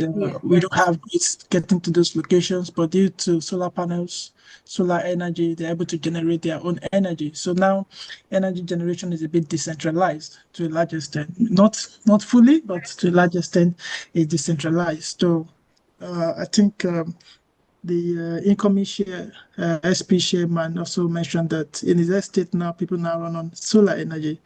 Some estates around people run on solar. They don't need to depend on the grid. So that's one of the beauty of sustainable energy sources and solutions to underserved communities, rather. So solar energy will do a good job. Wind energy will also do a good job to some other areas. These days, even in developed worlds, you can generate energy and sell back to the grid. So I foresee a future where we're able to generate energy from our houses and then sell back to the grid for those days when you have when you have excess energy generated from your homes through sustainable energy solutions. So those are probably ways we can have energy, but we still have over 600 million people in Africa that does not have access to energy. So that's really, we still have a huge gap to cover, but that's the situation. But sustainable energy solution will probably provide this mix, and that will help a lot. Then going back to this first question, just to save my time, yes, government and policy. It's unfortunate where we are in Nigeria. Some years back, maybe 50 years back, I learned Nigeria was in good relationship with Norway, trying to see how they can manage the benefit of oil. Today, Norway has over $1 trillion in what they call their savings accounts, so to say, more than for the funds they generate from crude. Even though Nigeria still produces huge volume of crude, but they still have a lot of renewable energy sources. Today, Norway gives incentives to cars that are on electric. So if your car is an electric-driven car, for the past 10 years, you don't pay taxes. If you have to use ferries to take your vehicle from one location to the other because nowhere is surrounded with water, you don't pay taxes. So one of the ways government can ensure and of course enable collaboration and innovation is to provide incentives. Also, we need to de-risk the market. Nigeria, like Mr.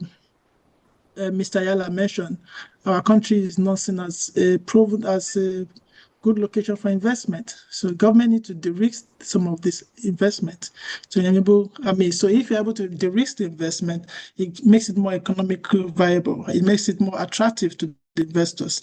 And that can also increase collaboration among the players, as well as, of course, innovations among the players as well, and implementation of their projects. So policies that will be long-term policies will help a lot. Norway has been doing this for more than 20 years. Nigeria, usually after every administration, there's always change of policy.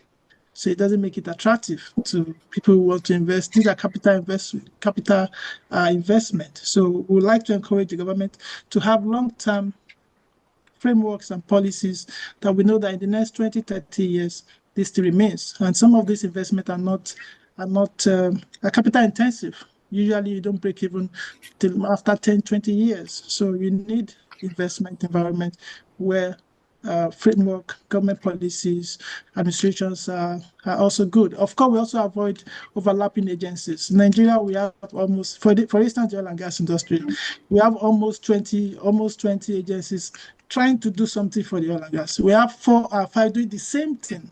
You have FME, you have Nestra, you have this doing similar operations. And this also increases the cost of activities, cost of production. So all of these overlapping agencies needs to be collapsed into one, if you ask me. Thank you. All right. Thank you so much for that apt response. And before I hand over to Lucky, please, if you have a question and you would like to unmute and ask, just type "I have a question," or you could use the chat box and state your questions there. But for now, let's please give a virtual round of applause to all our panelists so far. And Lucky, you have the floor. Well, thank you very much, Esther. Thank you for holding forth that session. Thank you so much, our panelists, for the amazing responses so far. So right away, we've overshot our time for the panel session. We'll just take 3 questions. We can take one questions from somebody who would like to use the mic, and 2 from the comment section. So far, there's no question on the comment section. Please, if you have a question, kindly drop that very quickly. And if you would like to use the mic, please use the raise hand button feature and indicate that you have a question to ask, and we'll give you the permission to share.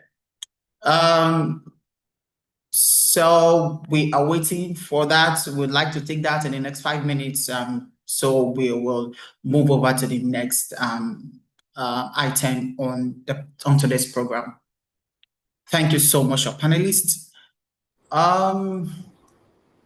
Okay, no questions so far. One beautiful thing about not having a lot of questions is when people are satisfied with responses, you know.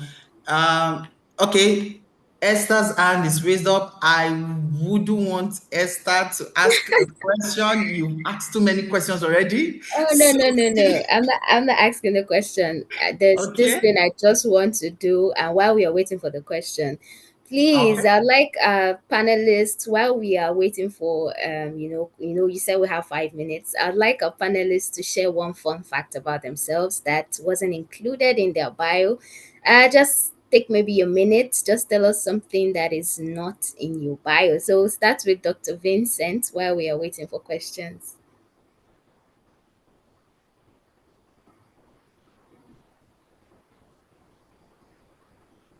Okay, yeah. Dr. Vincent. Okay, yeah, go ahead, sir. Lucky can carry on.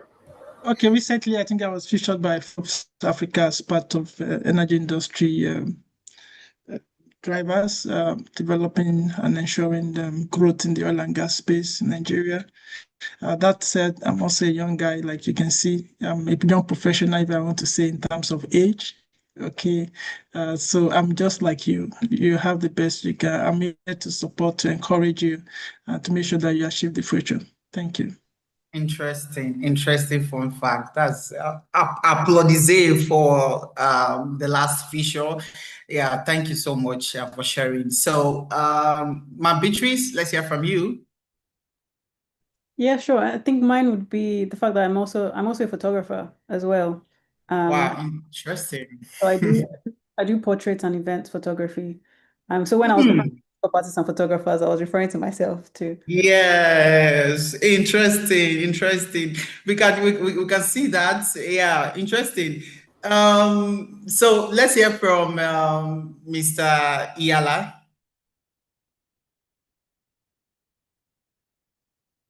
Okay, Mr. Jackson. Okay, hello. Yes, go ahead, sir. Okay. There's something I always have from every discussion like this. I usually want an outcome.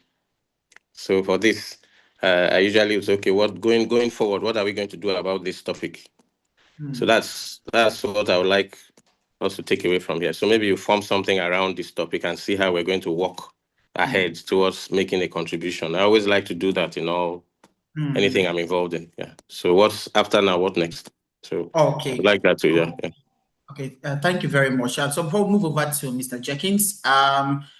So let's take this single question, then we'll move over to Mr. Jenkins actually giving us a fun fact of himself. So here is, I want to ask whether CCS has been deployed in Nigeria. If not, what are our constraints? So I think Beatrice, you mentioned CCS, so I'd like you to quickly respond to this. Then we'll go over to Mr. Jenkins.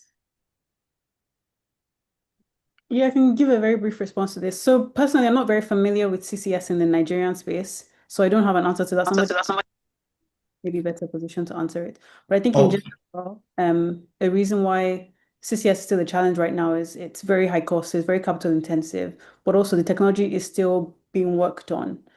So a big part of CCS is, yes, you have to prove that you've stored a certain amount of carbon, but overall you also have to report your net carbon stored, because to achieve CCS, it's very energy intensive.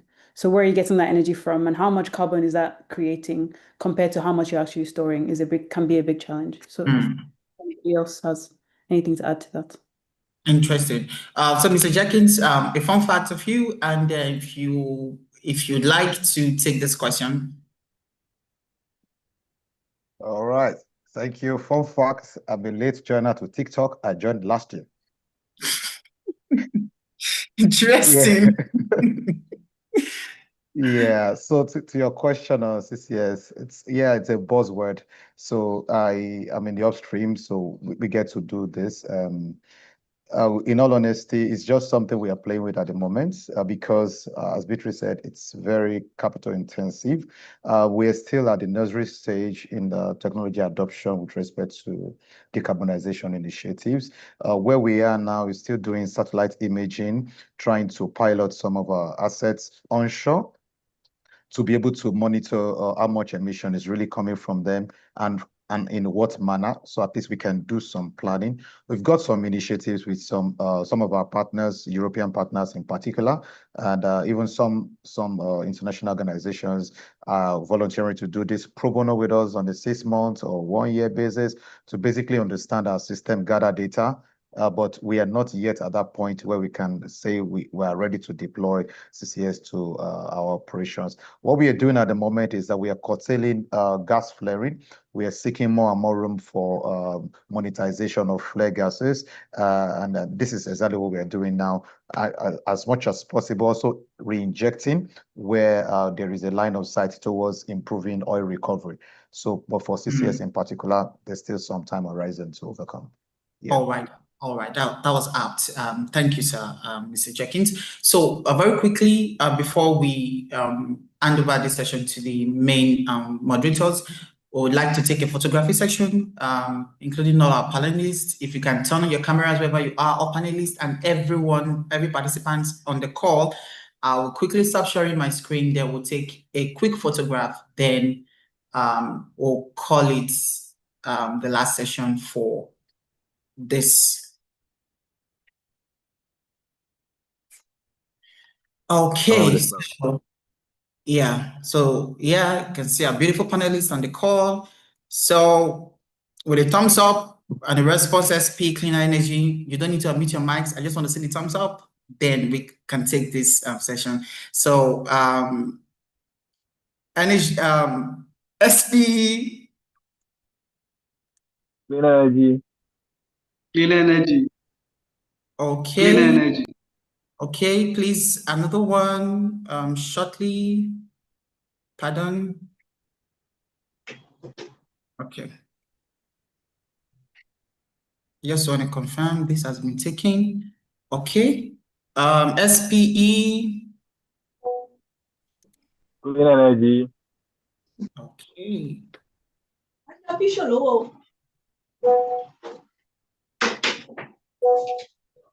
Please, that wasn't captured. Sorry. This thing with technology. Okay, doing that right away. Okay, captured. Thank you very much. And I think that will be the end for the panel session. Over to you, main moderators, Asimi and Paul. Thank you, everyone, for being part of the panel session for today. Thank you, everyone. Thank you to our panelists. All right. Thank you very much, Lucky. Thank you, Esther. And thank you to our awesome, phenomenal panelists. Like it was a lot. And Esther kept saying, make sure you are jotting. Make sure you are jotting. At this point, Esther, please, can you share your jottings with us? Because I know even though it's jotted, no one must have jotted as much as you did. Or convert it to PDF and share like we always did in school. All right, thank you very much, everyone. Please confirm you can see my screen. So, yes, we can. So moving on, we'll have to kind of speed things up here because of our time and all. And so moving right straight to the keynote address. And unfortunately, the SPI president, he had an unavoidable journey to make. So he couldn't make it here, but he actually extended his heartfelt wishes to us and wishes us well. Hopefully, most probably, we may see him in a nice conference. We never can tell, but he really wishes us well and actually regrets not being here. So, without further ado, just move to the next item on the program, which is the icebreaker session.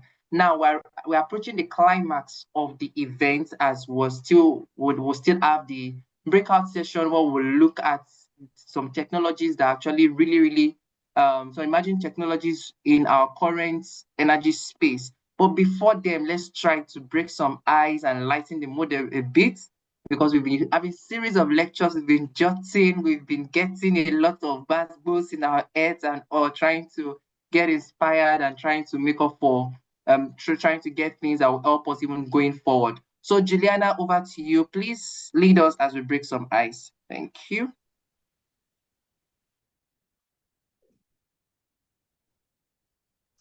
Juliana, please confirm you can hear me. Shionko. Please confirm you can hear me. Can anyone hear me? Yes, we can hear you. Okay. I think her network is lagging. Okay, if Juliana's network is lagging, probably I'll just do that in a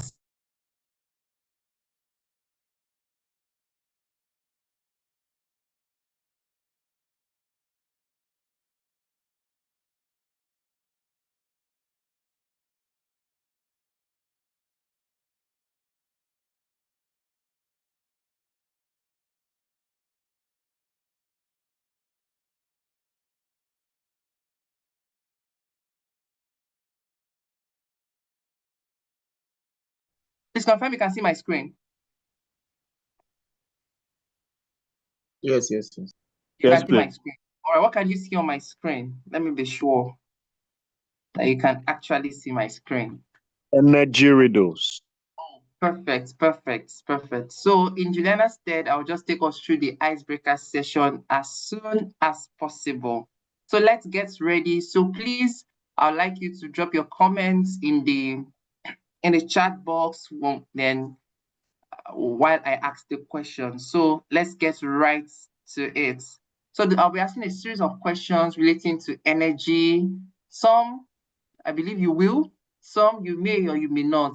It's only one way to find out. So let's do this. So the first question here is, I fall from the sky, a replenishing resource. I feel the rivers and lakes charting nature's course. What am I? So let me see your responses. Okay, someone said water, rain, wind. Okay, water. All right. What next? More. All right, water. Okay. What is the answer? The answer is water. Okay, the person that mentioned rain, all right, because the constituent of rain is water, so that could also go. So the answer is water. Water falls from the sky, replenishes our resource, fuels our rivers and our lakes, and charts nature's course. Moving on, second question. I dance with the sun, yet have no feet. I power your home, a clear energy treat. What am I? So what dances with the sun that has no feet? What powers our homes and gives us a clean energy treat? All right. Let your answers come in. I'm not seeing any yet.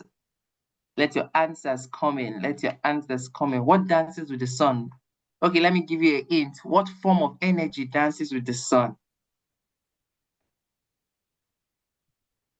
Okay, I think my hint worked. That's fine. Okay, I'm seeing solar. What else?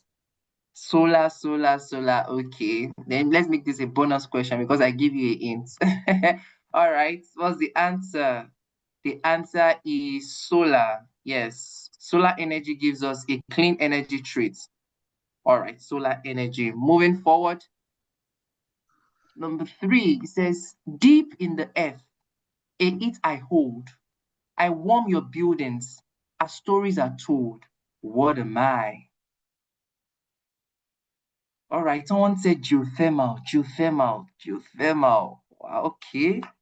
Fossil fuel, okay. Yes, deep in the earth, I hold a heat, I warm your buildings, as stories are told.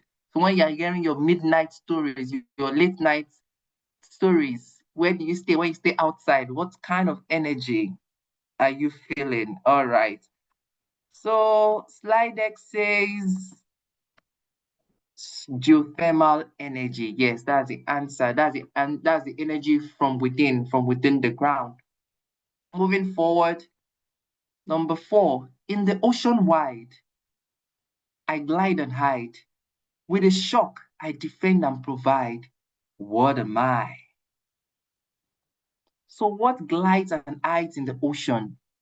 And with a shock, it defends itself. I'm seeing wind. Okay. Don't worry, I won't give you. Should I give you a hint? Okay. Wind. In the ocean wide, I glide and hide. With a shock, I defend and provide. What am I? The Flash. Okay. A lot of too much of DC. I get. Someone said electric eel. Someone said starfish. Someone said orca. Okay. All right. Slide X says electric eel. Thank you very much. It's actually an animal. It's a sea animal. So it produces electric currents around its body. So what its own defense mechanism is to shock you. So if you touch it, you get shocked. I once had an experience with an electric fish once, and yeah. So moving forward, I am not classified as a living thing, but I can die. What am I? So when you're classifying people, when you're classifying animals, when you're classifying different things as living things, you don't classify this thing as a living thing. However, it can die. What is it? What can die? Yes, doesn't have a life. Wow. See the rhyme. So what can die? Yes, doesn't have a life in the first place. Energy. Energy doesn't have a life, it can die. Battery doesn't have a life, but yet it can die. Okay, more. Okay, slide deck says, what does the slide deck say? Okay, battery, yes. A lot of times you just hear, my battery is dead, it didn't even have life in the first place. At least the life we classify as Mr. Niger Da, was it Mr. Niger D now? So battery doesn't have a life as we would classify a natural life, but yet it can die. Moving forward, if an electric train is going south, then which direction is the smoke going? We are talking about energy now. So an electric train is going south, traveling south. So the smoke that's coming out of the electric train, which direction will it be going? So mathematics students, geography students, or be it that as me, okay, direction of the wind, okay. Does electric train have a smoke? I don't know. probably the ones we produce in Aba. I don't know. Electric train and smoke. All right. No smoke. All right.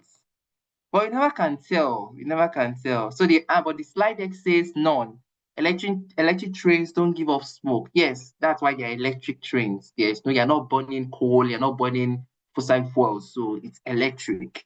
Yeah. Well, however, you never can tell. Maybe the ones like I said, I'm not trying to shame any culture here, but just on a lighter note. Then lastly, this one is not really on energy, but it's something relatable. People want me, students love me, but only few get me. What am I? So what do people want? Students love, but only few end up getting. Someone said, hey, wow, really? Isn't it possible for 90% of the class to have an A in a course? That's not possible. It's not possible. I think it's possible. Money, okay, people want money. Students love money. Wait, do students really love money? It's true, bills upon bills. Success, people want success. Students love success. That's true, but only few get success. Okay, more ideas, more ideas, more ideas. Okay, without waste of time, what does my slide deck say? My slide deck says scholarship. Yes, a lot of people want scholarship. That's why if you notice in yesterday's career fair, we had a lot of people on call because everybody wants scholarship, whether for yourself, for your children, for your brother, for your sister, for anything at least that will not make you have to spend the money. People want it. But students love scholarship. I remember those days, all those out there, Magwami scholarship, Chevron scholarship, even up till now. But only few get it. Some of us have applied a lot of times but did not get, while some of us have applied and yet we got. So it just depends on how well you prepare and meeting the needed requirements as we were told in the scholarship fair yesterday. And with that, we come to the end of the icebreaker session, and I hope I was able to successfully break some ice, and I hope I was able to at least give some people some information they never knew before, and also help us to at least relax some muscles. Yeah, thank you. That'll be all for the icebreaker session. And without further ado, we'll move on to the breakout session. So what do we have for the breakout session? Please confirm you can still hear me.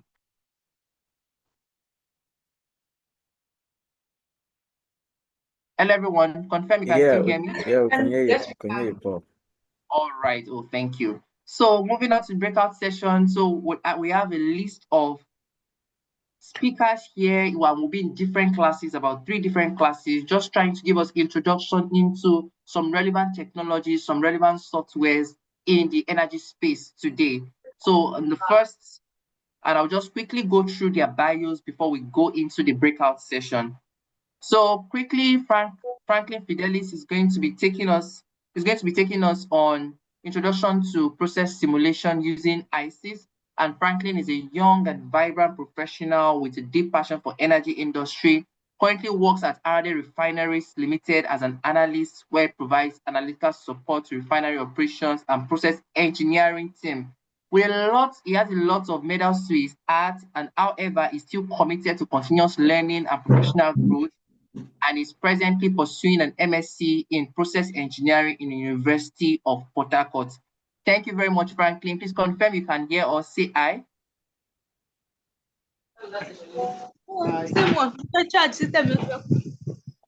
All right, just forward, I believe is in. Then moving forward, Joseph Abua.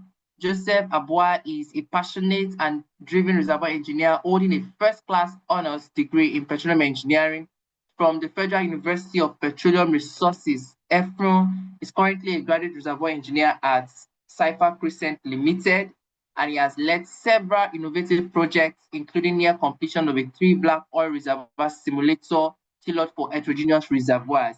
And it would interest you to know that Joseph guided SP Fupri team to the finals of the 2023 Petrobol competition in Houston, Texas, and is eager to share his expertise on how Python is revolutionizing reservoir simulation, driving more efficient and sustainable field development in Nigeria. Joseph, if you are here, please say hello to us.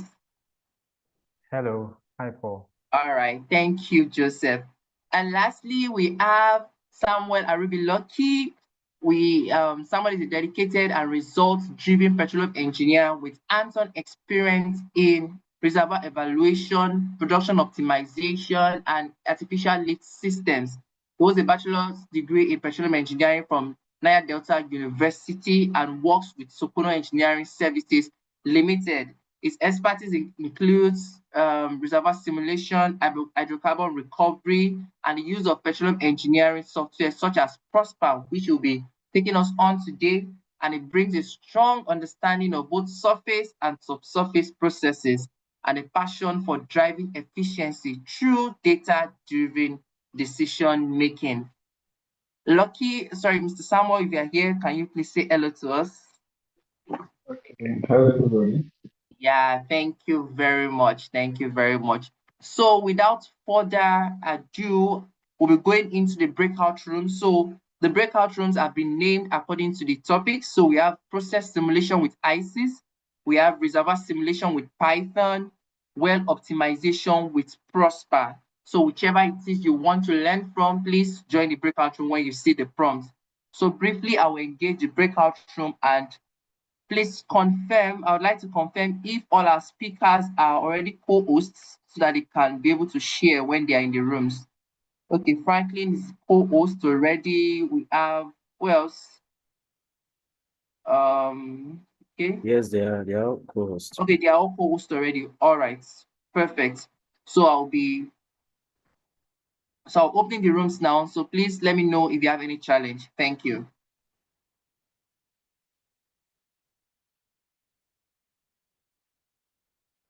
All right, so please join your rooms. Join your rooms, the ones you like to learn from, right? All right, I can see Mr. Franklin already in his room. Okay. Gloria already in Python, Milio in Python. All right. Okay, okay. So please, once we get into the room, please, coordinators, do your best to kick off the session so that we can close as soon as possible. Thank you very much, everyone. See you in the next couple of minutes. And let me know if you have any challenge joining.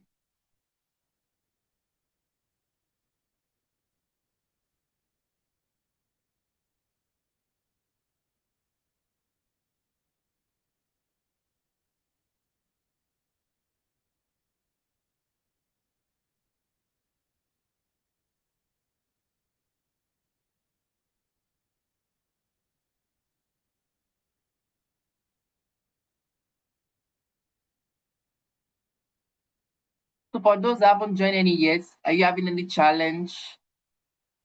Please, if you have a challenge, let me know. Or if you'd like me to assign you to a room, please let me know.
Okay, Latif, which room should I assign you to? Which of them? Just let me know. I will do just that. Can you just unmute or just type in? Okay, I don't know the rooms that are available. I'm just coming in. Okay, we have a room for Prosper, we have a room for ISIS, and we have a room for Python. So which of them? Oh, okay. Let me do ISIS, please. All right, all right. I will do just that. Process simulation with ISIS. Yes, you're in.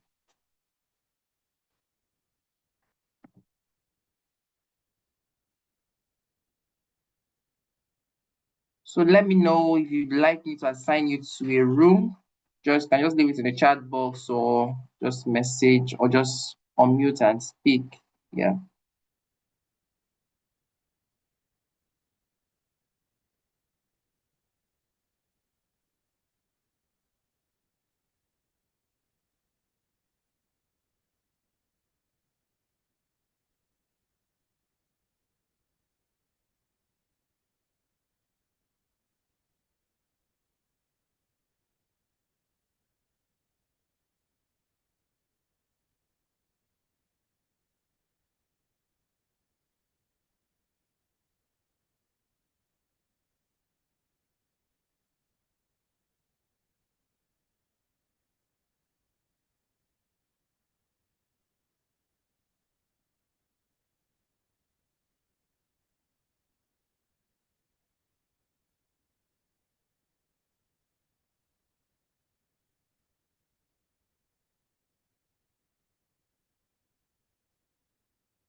Montaka, good afternoon. We are currently in the breakout session, so would you like me to assign you to any of the rooms? Please confirm you can hear me.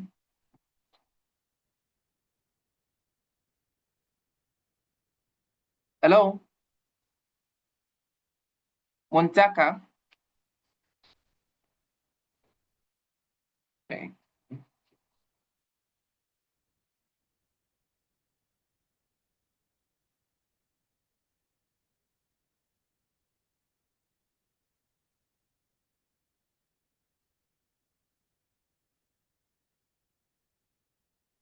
So Calixtus, I've made you co-host. You can go back to your room now. Thank you.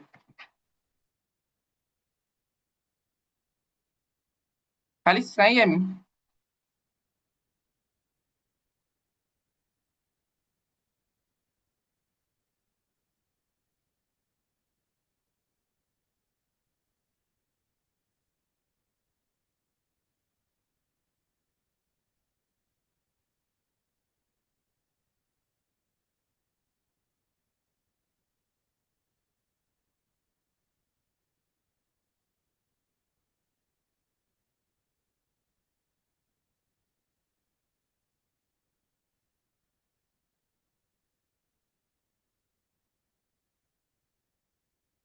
Hey, Tobiloba, you're welcome. Please confirm you can hear me. We're currently in the breakout rooms. Would you like me to assign you to a specific breakout session?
Hi, Toby. Good afternoon. Are you having difficulty joining a breakout room, or is it network glitch affecting you? Can you hear me?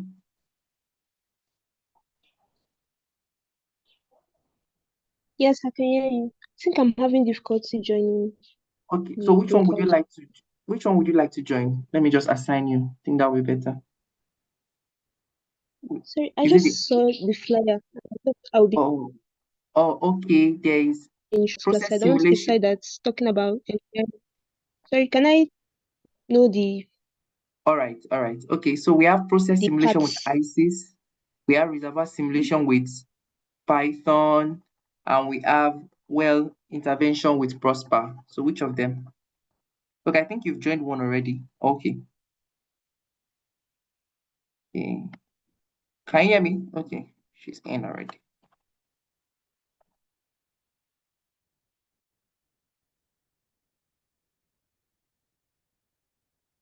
Hey, Ayodele, are you having difficulty joining the breakout room?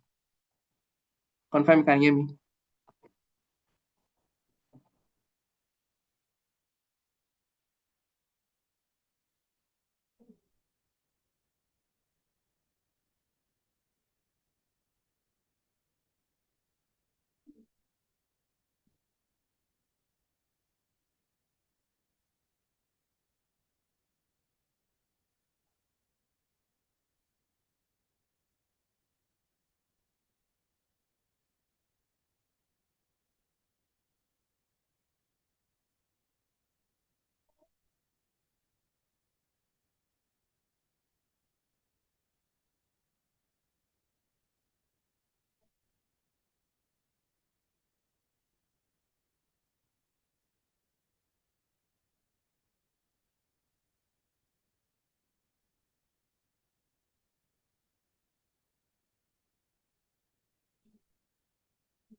Ayodele, confirm you can hear me.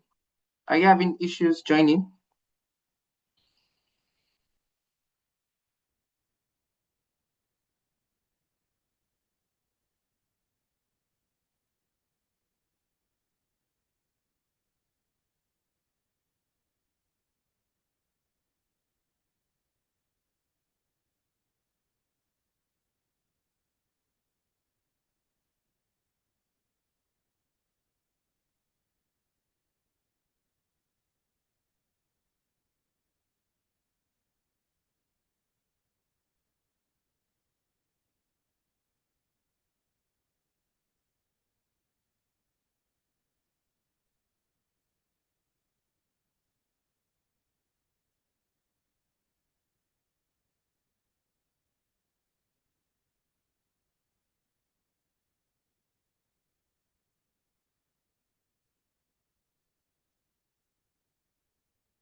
Hello, can anyone hear me?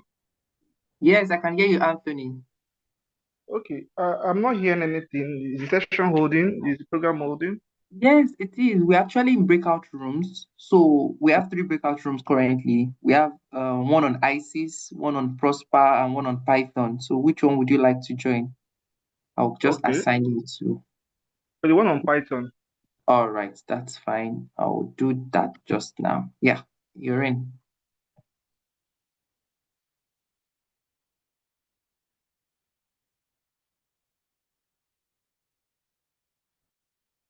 Can you hear me?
Hey, Evans, are you having difficulty joining any of the rooms? Yeah, no, thanks. I just rejoined because of my network. I will Oh, join all the right. room I was in before. Thank you.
Welcome back, Ugochukwu. Welcome back, Ezekiel. Hope you had a wonderful time in your rooms.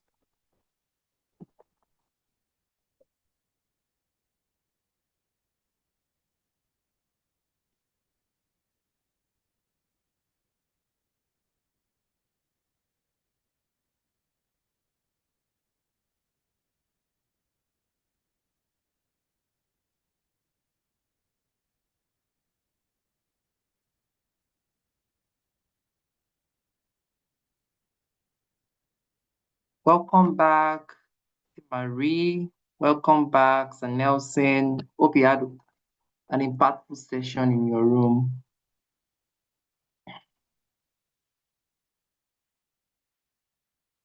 Welcome back, Mr. Frank. Welcome back, Mr. Samuel.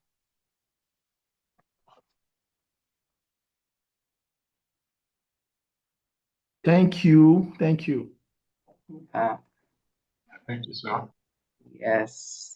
We're sorry for not giving you as much time you would have required, but you're not done with us yet. We're bringing you back. We'll have a time where we have an extensive technical program, hopefully subsequently. And please, would like you to honor us when we call. Please, can I get a confirmation you honor us as Mr. Sam, Mr. Franklin, I Mr. don't know Joseph? if it's a 30 minutes class or if it's 15 minutes class again. I don't think so because the time, I don't know if we did anything or I even said it.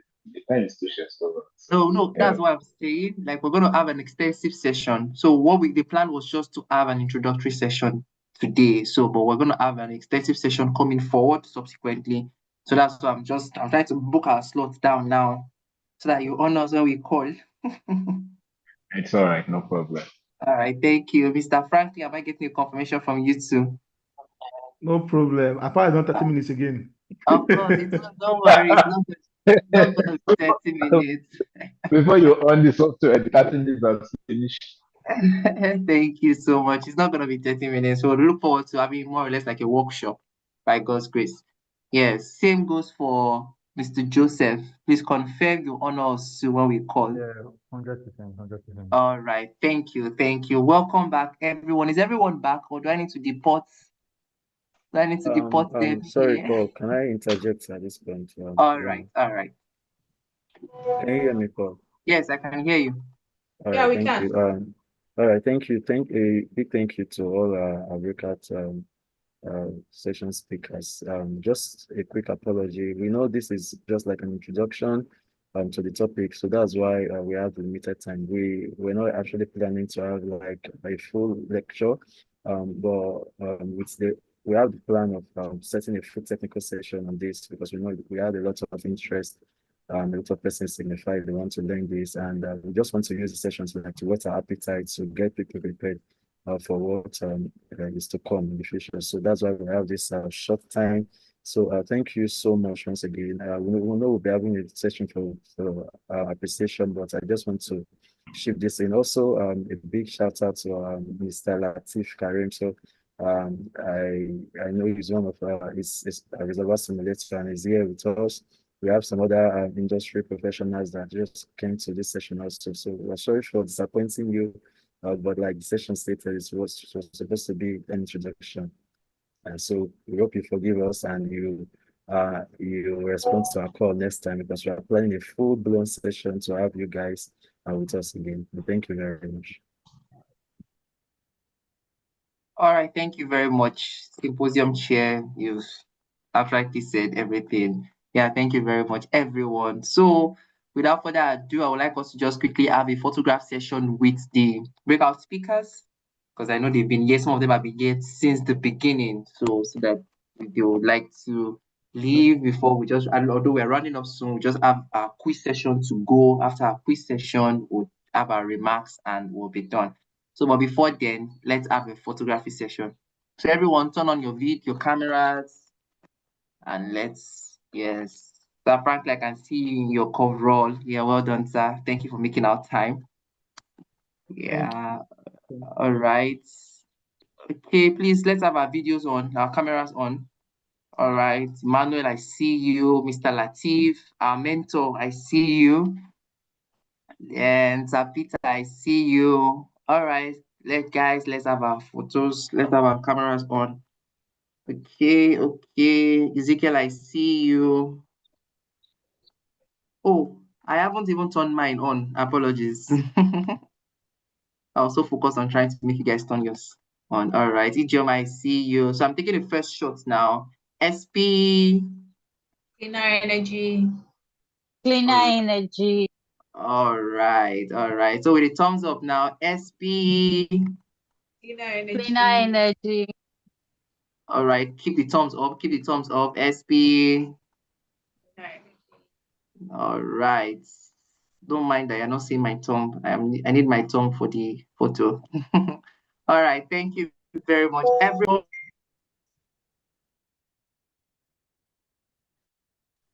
Thank you very much, everyone. Over to you, Temitope.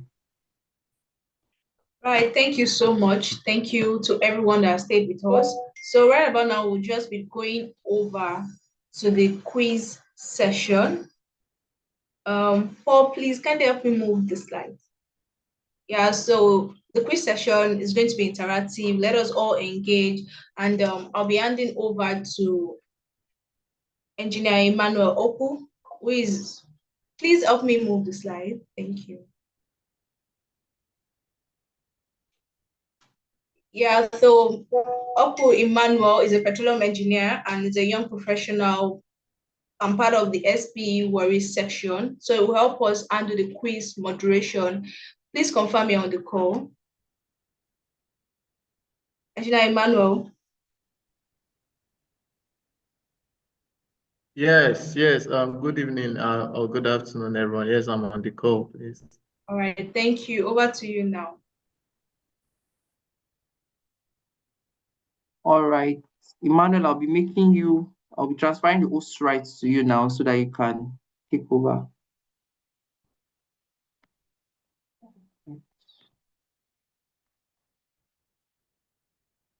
So Emmanuel, you're host now, so please. Okay. Thank you very much. Good evening, everyone, once again on the call.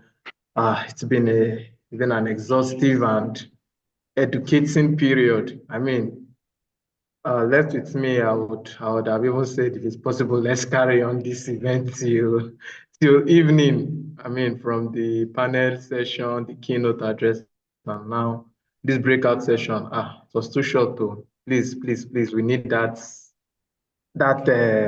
session for some of these very critical skills that we need as engineers and young professionals. So very quickly, we'll go ahead with the Slido quiz. We've learned a lot, so it's now time for us to test some of what we have learned so far. I'll be sharing my screen now. I've sent the join link on the on the chat box. You can also join. You can also join using the code 4131119. I've been experiencing some network issues, so hopefully I pray and hope that it doesn't affect the session. Yeah, but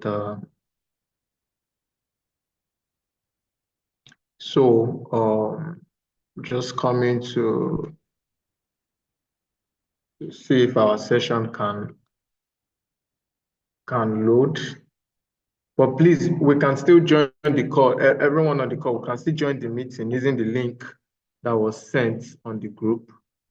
And I mean, you can still join the environment. Let me copy this as well. Okay.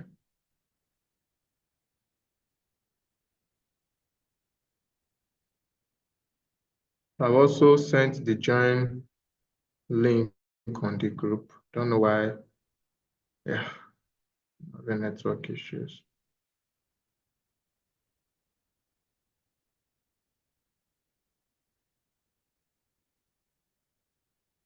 Okay, can see Grace. Can see Grace, Rosemary. Hope I'm correct with that. To present it's an issue. All right, Emmanuel, if presenting will be a challenge, can you just go ahead? You can just call out the questions. At least everyone will see it from their end, so we don't have to all see it here. Okay, then that's fine. All right. So we please, have let's just go ahead. we have Please, like let's go. 6 persons. Can we go ahead with 6? Yes, please, let's go ahead. Others will join along the way. Thank God there are enough questions to go around. All right. All right. So let's start with the first question. Are we ready? Okay. First question. Wow. Who is the incoming SP Nigerian Council Chair? Who is the incoming SP Nigerian Council Chair? A hint, he was here with us not too long ago. I don't think the name is mentioned here. Let's see. Reveal answer. And it's Engineer Francis Woche was the keynote speaker for this meeting. And yeah, that's nice. So it shows that we're all listening. Every one of us got it right. With Gadus C300 is leading. Okay, number two, question two. For the first time, Dangote has shipped the gasoline cargo to Asia, signaling the refinery entry into global markets and confidence in production scale. How many tons of gasoline was shipped? You are following the energy news. This is an energy symposium. We should know. Okay, let's reveal the answer in 1 to 90 tons. Okay. Wow, I'm just hearing this for the first time. Okay, nobody was hearing this. Haven't chaired SP Abuja and served as Nigerian Association for Energy Economics Board. This elite professional now leads as Chief Program Officer in PTDF. Who is this elite professional we're talking about here? Wow, I'm the one being described here. If you are the one being described, I mean, it's only one person that should pick this, which is the person being described.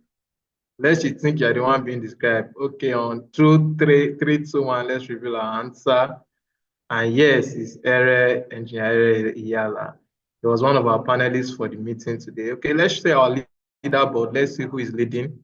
Okay, Mr. Ayodele Fupri is leading right now. Temitokbe and Gadusi 300. All right, next. From the incoming council chair keynote address, he cited that according to the IEA, fossil fuel supply is expected to decline from what exajoules to what exajoules. If you are listening, you would know the answer. Okay. And wow, nobody got it right. So it means maybe people who started the call have left. Or okay. So the next question then. Which of the following innovative technologies was not mentioned by the keynote speaker? Though it's an innovative technology, was not mentioned by our keynote speaker. I mentioned some other innovative technologies. If you're listening, you would see. Okay, and it's hydrogen production. You mentioned floating solar farms, you mentioned blockchain and automation. And for our leaderboard, we still have Ayomide leading. Nobody wants to compete with these three. According to our keynote speaker, as a YP, you can leverage on which of these technologies? Digital twin, emission monitoring, which of these technologies can you leverage in? Let's see our answer. And yeah, all of the above. He mentioned all these technologies as what we can leverage in as YPs. Okay, so the next question, which is the number 7. Who is the current SP Warri YP chair? I mean, this is a bonus round for everyone. Is it Mr. Ebifaga, Mr. Chima, Engineer Dolapo, current and Engineer Peter? Okay, let's reveal our answer in 3, 2, 1. And it's Mr. AB. Some persons, okay, all right. I mean, I know Mr. Engineer Peter is coming up very soon to be our soon-to-be YP chair, right? And I wish also okay for our leaderboard. Temitokbe has moved up, and Ayo has gone down. Gadu still wants to maintain his 3rd position. I mean, there's a 3 to his name anyway. So, according to Engineer Vincent Agilo, one of our panelists, what emerging renewable energy technology trend is it most certain that YP in the energy sectors can adapt? Is it nuclear? Is it geothermal? Okay, we've all logged in our answer. Let's see which is correct. Only 20% got it right. He said it's most certain or most, in tune to nuclear. Though he mentioned others, he said he's most attracted to nuclear. And also to our panelists, Beatrice, according to her, one effective way to manage the inconsistency renewable energy transition option is to do what? What are we to do? Are we to oppose transitioning and keep on championing fossil fuel courses? Are we to carry effective grid management or diversify our renewables? All of the above. Let's see the answer. 3, 2, 1. Okay, according to our panelist, Ms. Beatrice, she said we should try as much as possible to do carry out effective grid management. Question 10, which is the second to the last question, according to the panelist and Mr. Adewale Jekin, which of these is not a major factor that could determine the rate of transition? Which of these is not a major factor that could determine the rate? He gave 4 of them. Which of this is not? Let's see the answer. And nobody got it. He talked about the economics, he talked about geopolitics, he talked about policies and technologies. So the demand, the energy demand increase is only one that whether there's an increase or reduction in our energy demand, we need to transition. And that rate. Okay. And to the last question before that, let's see our leaderboard. Okay, the Temitope is still leading. So Ayo, this is your last chance to take the crown, or would Temitope still retain it? Let's see by the last question. This is a fast finger question because it's pretty easy. In 3, 2, 1, next question. Who is the current SPA Worry section chair? Fastest finger, the current SPA Worry section chair.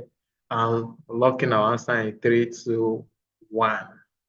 Wow, some persons don't still know the section chair. Okay, our section chair, for those of us who are not aware, is Engineer Tamuno Tonye Yabo.